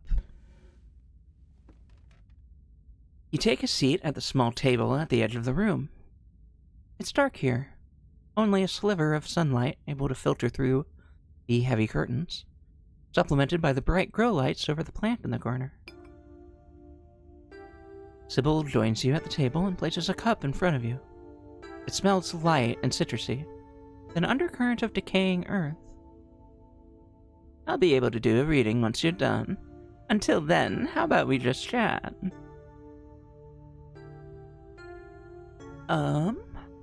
Yes. Pretend to sip your tea while looking for an opening to dump it in one of the potted plants behind you. You lift the tea to your mouth and pretend to take a sip, carefully waiting for a moment when she's looking away to toss its contents into a nearby plant. The other day you promised to tell me... what was it? Unsavory tales of my mom's youth? I most certainly did, though I might have been exaggerating a bit for dramatic effect. I'm prone to do that. In a town this size, you get to know everybody, no matter what the age difference might be. Vivian was a little younger than me, which meant I always had a certain older sister instinct about her.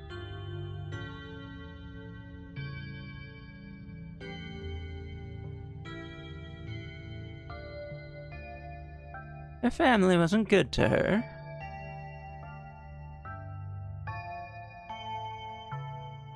How much older was she?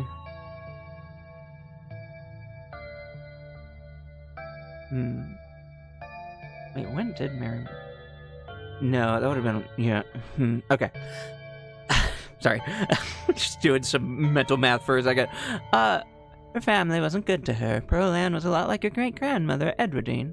Which is to say, she was not a very kind woman. Thank you, Traves.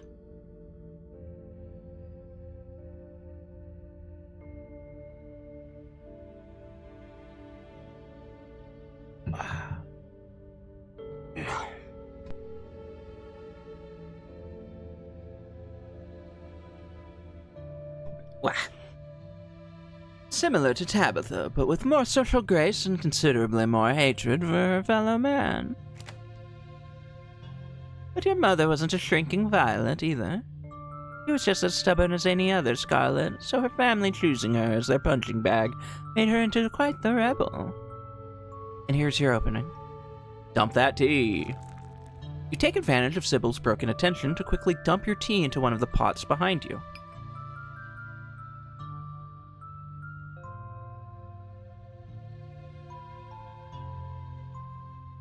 Why were Pearl Ann and my mom raised by Edwardine? What happened to their mother? Their entry into this world was violent, I'm afraid. Their mother was young. Too young to be pregnant, especially with twins. She didn't survive the labor. What do you know about my grandma? I'm afraid there isn't much I can tell you. I think there were two in that generation. The eldest died when the girls were still children. Edwardine never spoke about them, nor did your mother. I feel like I know a lot about the women in my family, but what about the men? They even exist? I suppose they just haven't been very noteworthy since Edwardine took over the mines. Her husband died a long time ago, and to be quite honest, I can't even recall his name.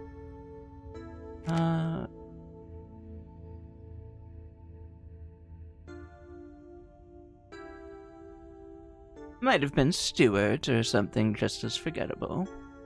From what Vivian said, her father was some teenage fling that ended once your grandmother found out she was pregnant.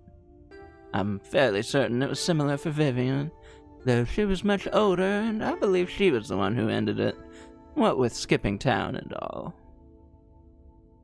What happened when my mom found out she was pregnant? She came to me for advice. She was distraught. It's like she'd been handed a death sentence. Maybe it was fear from what had happened to her own mother, but maybe it was something else. But she seemed convinced she was in danger. Tabitha had already been born by then, of course, but she was born in wedlock, so I assumed your mother's worries had something to do with religion. Though the Scarlets weren't particularly religious as far as I knew. But the way Vivian was that night she came to me, it stuck in my mind. Always had me wondering what it was about your family that made her panic so much at the thought of having a baby.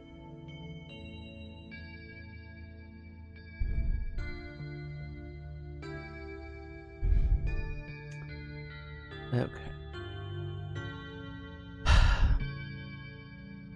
Quit yanking me around. I kind of feel like just poking her directly here. Quit yanking me around. You have something to tell me. Just come out and say it. I'll need your tea leaves first. I have pieces of the puzzle, but the tea leaves should help to give me the full picture. Street smart. All done.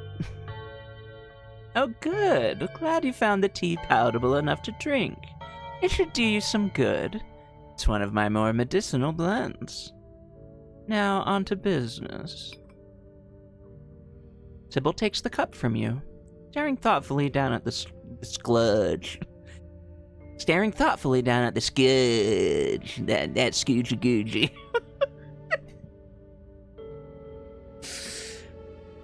What? Okay, anyway. Oh dear, this doesn't bode well. You've got just about every warning that can fit in the bottom of a cup. I'm sure I do. Yeah, it was super yummy. Cross, kettle, hourglass.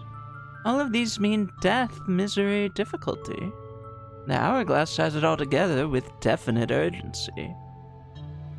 Fair to assume that this all has to do with whatever brought the ditchlings. Something is coming, and whether any of us can stop it, I'm not sure. But we may at the very least be able to figure out what it is. And there's a central figure here. A cat. An enemy lurking in plain sight. You don't say.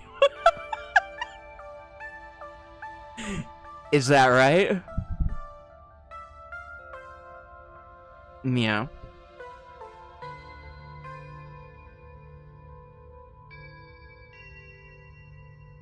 Okay.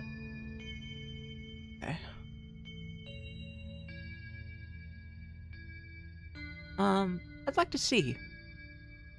I'm sure it wouldn't make much sense to most people. It'll probably just look like a confusing mess of old leaves, but you're free to take a look. Take the cup, staring down into it. It's just leaves. There's no pattern. Nothing swimming together in the dregs of your tea to give you any warnings or premonitions. After a long moment, Sybil takes the cup back from you. I hope that settled your curiosity. Don't worry if you couldn't make sense of it. It takes years to learn this sort of things. Even for someone with your propensities. She winks conspiratorially. How do I know you're not making things up? I suppose you don't. But what's the harm in humoring an old woman? Okay,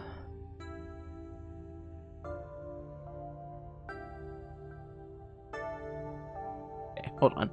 I want to reload. Well, yeah. Okay.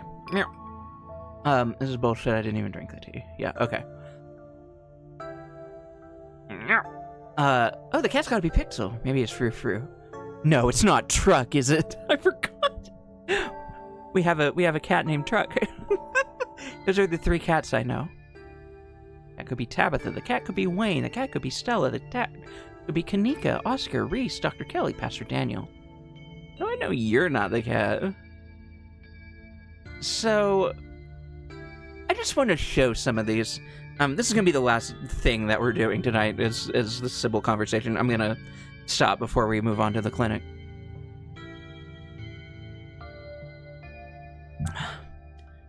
So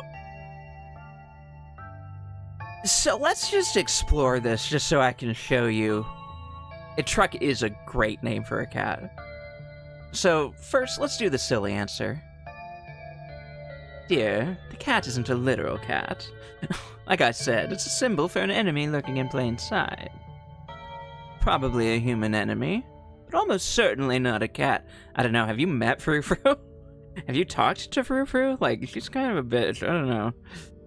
You don't have to figure out an answer right away. It often takes time for the mind to connect the dots. Just be on guard and keep vigilant that someone close to you isn't to be trusted. We know from the ditchlings that something terrible is coming your way. It's likely that it's connecting to some hidden enemy. Perhaps we can try to counteract whatever might be planned for you. Judging by what you told me last night, stone's carvings, I think it's likely they have something to do with this. Until the cat reveals itself, it seems like your best course of action is to seek these carvings out. Piece together what you can from your visions, and arm yourself with information. Have you sensed any others around town? Do you think you might be able to find another? Your thoughts drift to that door yesterday, the one that seemed to draw you in, urging you deeper into the clinic.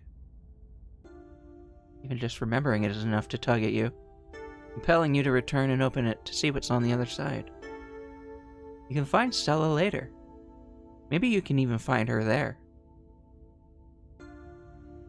What's important now is finally seeing what's hidden in the clinic.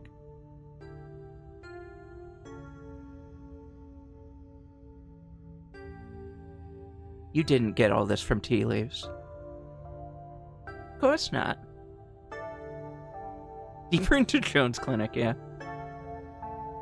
Sometimes they can help confirm suspicions or fill in where my intuition feels short. My family has lived in these hills a long time, as has yours. I know the Scarlets have secrets. I know Vivian was scared for you, or herself. Your place in all this is something we have to figure out together.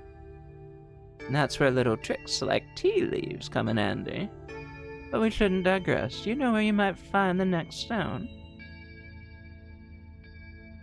I shouldn't seek out more of them. Those stones need to be left undisturbed. You've seen how many ditchlings have been gathering around here. What you've seen so far was not the main event. Imagine how bad that's going to be. Anything that happens around those stones may be worth it if it means you're able to get ahead of your adversary and whatever threatens this town. I think that's all the help I can offer. I hope this conversation has been illuminating, even if it just brought up more questions than giving any clear answers.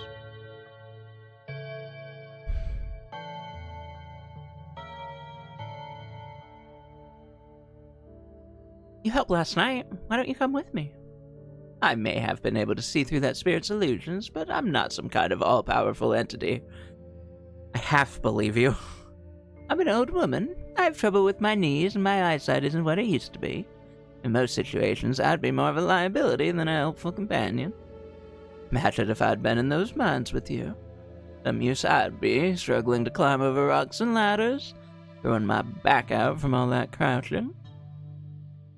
Ah, you dummy. Never even drank the tea. That's pretty good. For the record, I'm not keeping me talking about the cats bit. I have others that I want to show, as I said, but I figured we can dig through up front. And then go back, and that's it. This wasn't helpful at all. So, all you did was look at some tea leaves, and look at some leaves and tell me to go put myself in danger. I suppose you could see it that way, but I hope I've done more than that, even if you don't realize it yet. Thank you again for humoring an old lady and stopping by for a chat. Small grunt of effort, Sybil gets up. You're escorted back to the door. And remember, be careful who you put your trust in. According to your tea, the cat is getting ready to pounce. And merely being ready for it might not be enough. Ha! You dummy! I never even drank the tea! Magic is fake! Hi! Thank you for the raid. Hello, Kzilla Lizard. Hello. Welcome in. It's nice to meet you. Thank you for the raid. Hi, I'm Bean, if you don't know me. I'm a little bunny and bouncing around and I'm playing a video game. My pronouns are they, them, and she, her. And we are currently playing Scarlet Hollow. Be warned, this is a horror game. It comes with a list of content warnings. You can find a full list with that. Oop, nope, I did it wrong. Shit. There we go. If you need, thank you, for stopping in. If you need to get going, if you need to raid and run, get rest, get water, do whatever, please be sure that you do. But if you want to hang out, we're more than happy to have you. And, thank you for stopping on in. Either way, thank you very much. How's stream so far? It's going good. We're actually not going to be going a whole lot longer. We're just, exploring a couple different threads in our, dialogue trees here. I hope your stream went well.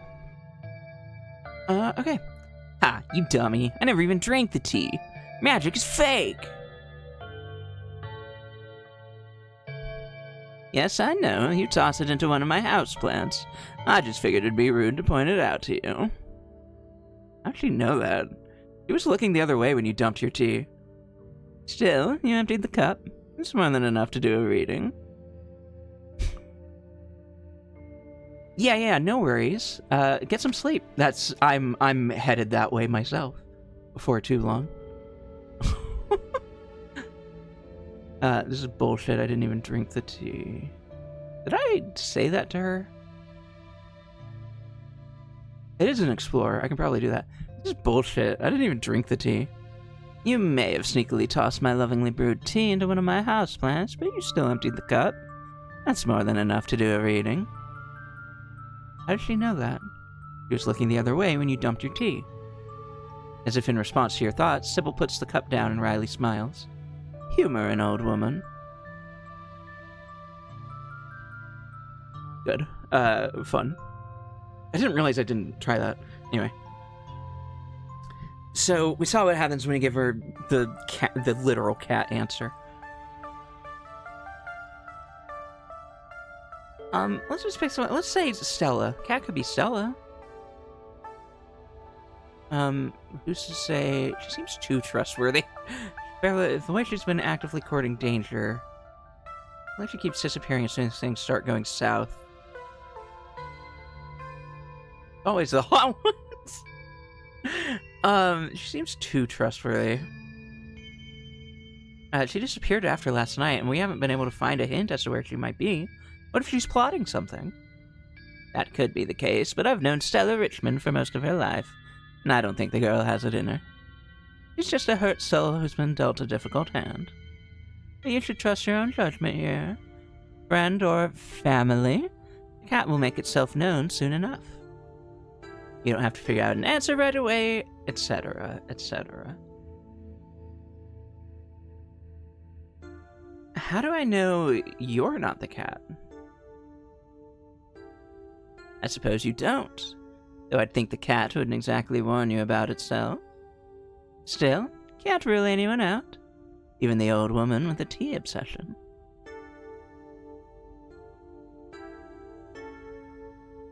So, on and on, she'll deflect. He follows me wherever I go. It's almost like he's literally lurking in plain sight. That may be the case, but tea leaves tend to lean more into the symbolic side of things. I personally have a hard time believing that Wayne's the cat. You shouldn't trust a word out of that man's mouth, but the cat implies a certain level of two-facedness that I don't think he possesses. You don't have to figure out an answer right away. So she's deflecting, she'll deflect. What about Oscar? I'd be surprised if I wouldn't get on just anyone. That's paranoia. I don't think he has a malicious bone. What about Reese? If you're so easily suspicious. Huh, a lot of deflecting here. Okay. What if it's Tabitha? The cat could be Tabitha. And now, remember how Sybil was so eager to have Tabitha take the ghost's curse to become old, to be out of the picture? She was so excited for the prospect that might happen. She was really pushing for it to happen, and it did end up happening, though not intentionally. The cat could be Tabitha. There's so many questions that she just refuses to answer. Tabitha's just mean. She's not hiding something. She's so protective of me. How could she be my enemy? I knew it. She's totally going to betray me. She's trying to get me, but is she trying to keep me safe, or is she trying to stop me from finding something? But we actually get along really well. She's warmed up to you, then? That's even worse. If you're right and she is the cat, that means she's managed to deceive you. Be careful. She may not have your best interests at heart. It's clear something bad is coming your way, and let's suppose for a second that you're right, and it's possibly connected to your cousin. Knowing this means we can try to counteract whatever she might have planned for you. From what Tabitha said, it seems she wants you to stay put and stop snooping around. Sounds to me like she's trying to keep you from finding something. Judging by what you told me last night, those stones, carvings, seals, whatever, it's likely they have something to do with this. It's possible Tabitha doesn't want you finding more of them. Maybe she doesn't want you to see any more visions about what your family has done. I don't know if it's just protecting the Scarlet Legacy, or if there's something even more sinister at play. But finding more of them could be vital to protecting yourself from her. And finding more of them also might be playing right into your trap. Or the trap of the real cat, since I know it ain't Tabitha. I mean, obviously Tabby is a cat, but not in this capacity. I genuinely don't think so. Have you sensed any others around town? Do you think you might be able to find another? Whereas this lady, on the other hand, is clearly an enemy in plain sight. You didn't get all this from tea leaves. Of course not, etc.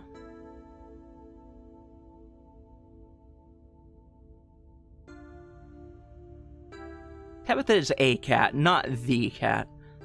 Let's go back a step. Yeah.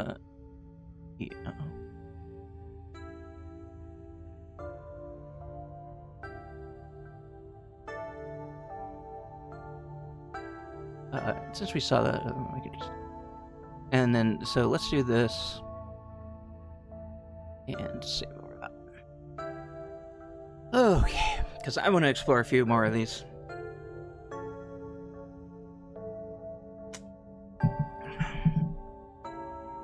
But Tabitha's just mean. She's not hiding something.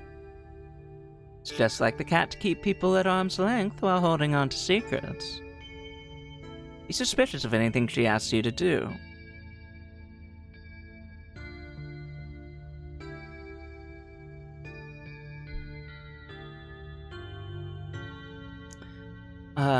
There's so many questions she just refuses to answer. I know she knows more about Wayne than she's letting on. But I know that's true of you, too.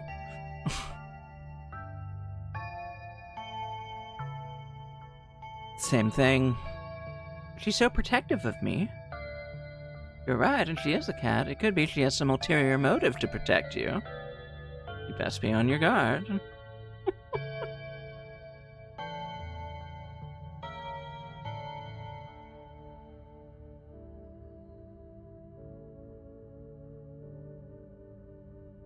She keeps trying to get me to stay at the estate, but is she trying to keep me safe, or is she trying to stop me from finding something? Compelling question, and it's just like the cat, to make its motives indecipherable. You'd best be on your guard.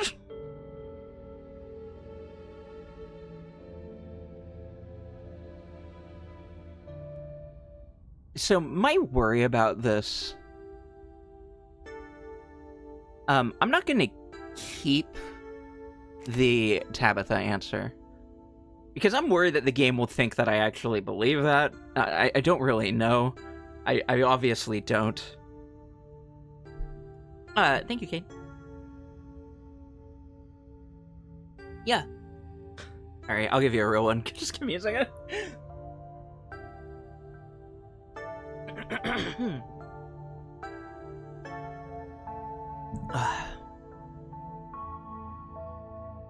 Yeah. Yeah. There we go. Yeah. The cat could be Tabitha, Wayne, Stella, Kanika, Rosker, East. Rosker?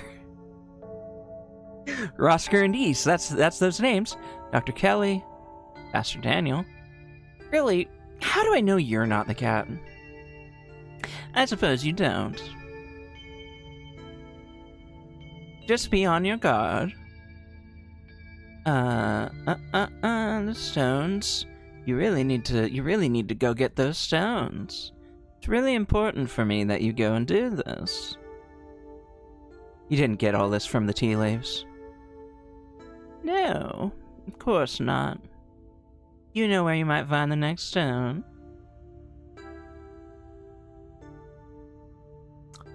I shouldn't seek out more of them.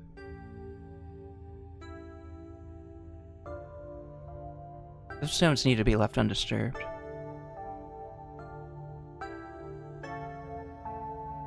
Yeah, get ahead of your adversary. That's you, obviously, if this is what you want me to do. That's not a good idea. It's not getting ahead of my adversary. It's playing into my adversary's hand. I hope this conversation has been illuminating. Very. Even if it's just brought up more questions than giving any clear answers. You helped last night. Why don't you come with me? Blah, blah, blah. I'm old. That's it. This wasn't helpful at all. True. All you did was look at some tea leaves and tell me to go put myself in danger. Told me not to trust you, and then you told me to go put myself in danger. I suppose you can see it that way, but I hope I've done more than that, even if you don't realize it yet. Thank you again for humoring me and stopping by for a chat. Small grunt of effort, she gets up. And remember, be careful who you put your trust in. According to your tea, the cat is getting ready to pounce. And merely being ready for it might not be enough. Yeah. True. Sybil closes the door to the tea room. Bells of its door strangely flat in the stale air of the nearly empty general store.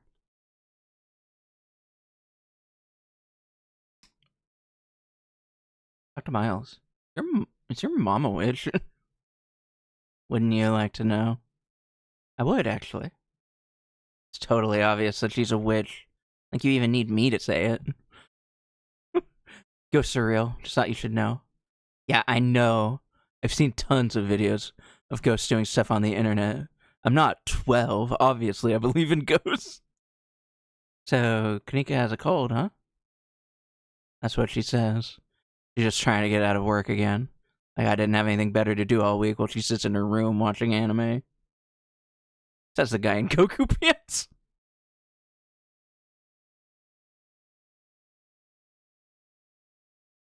Everybody knows Dragon Ball is good anime. He watches the trashy shit. Does everybody know that? I don't think everybody knows that. I don't know if it is. I don't think it is. But I don't know, maybe. Slug tells me that it isn't, but you see any weird rocks around town? Yeah. You. He smirks. Clearly this is a very sick burn, and you should feel bested by his wit. I'm gonna go check in on on your sister. You're not going anywhere before checking in on Kanika. You make your way upstairs. You knock on Kanika's door. Mom, I really don't need any more tea. I think I'm just gonna lie down for a while. I'm not your mom. Oh, Bean, what's up?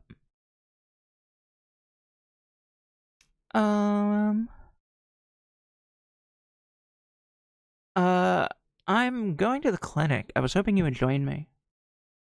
Sorry, Bean, my mom was right. I'm exhausted. I probably shouldn't push it, or I'll wind up worse off tomorrow. Looks like you're on your own. You make your way out of the general store and down the road to the clinic. Yeah, don't worry, Traves. We're wrapping up. As soon as I get to the next thing, the next selection, you make your way up the familiar hill, past the rows of ragged houses that make up Scarlet Hollow's residential area. It isn't long before you find yourself outside of Dr. Kelly's clinic, secrets enticing you to find a way in. Even at the bottom of the hill, you can already feel the presence. Like a magnet has been fixed to your ribcage, gently tugging you forward, guiding you towards whatever emits this compulsive frequency. The side of the mountain looks really close to the terrace. Maybe even close enough to jump? What are the odds that the terrace door is locked? Okay, let's go ahead and take that. Over... I'll leave one of those alone. And get the rest caught up. All right. We will finish this next time. By the way, have a good night, Traves. Thank you for hanging out. I appreciate you. If you haven't already left. Thank you. And hey, I'm gonna get the fuck out of here too.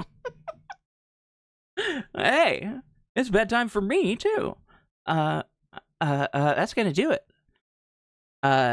We didn't find Stella. Aw, dang it. But what can you do? I'm sure maybe she'll be in the clinic. Who knows? Probably not. Probably not. I knows. Actually, I do know. Okay. Jabba. Hey. Hey, you. You there. Thank you for being here.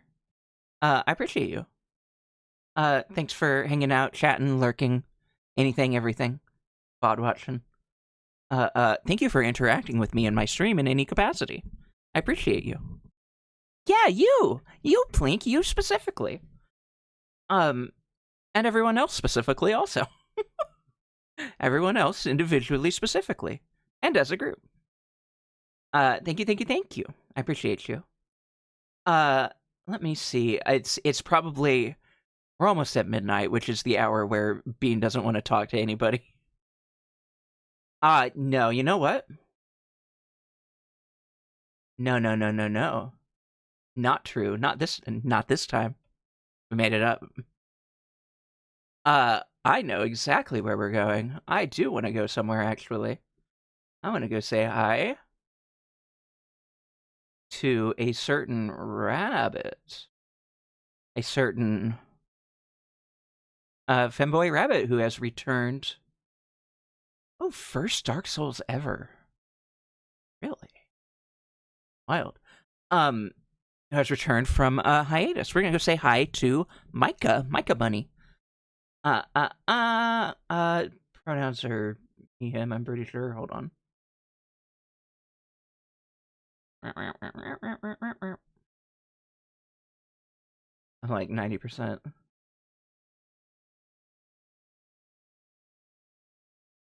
It doesn't say anywhere. Oh well, whatever. We'll go say hi to him. Thank you for joining me. We'll just here. Wait, yeah, actually, let's say welcome back, Micah, and do if you have my emotes, you can do that. If you don't, you can do that or the emote of your choice.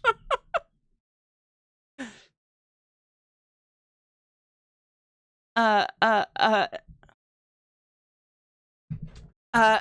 gonna do it for us tonight. I will see you on Friday, probably, unless I don't. And I may end up seeing you in the interim, one way or the other. I'm around. You know where to find me. You know where you can't escape me from. Micah Bunny. There we go. All right. Y'all have a good night. Thank you so much for joining me. I appreciate you. I will see you next time. And take care until then. Bye.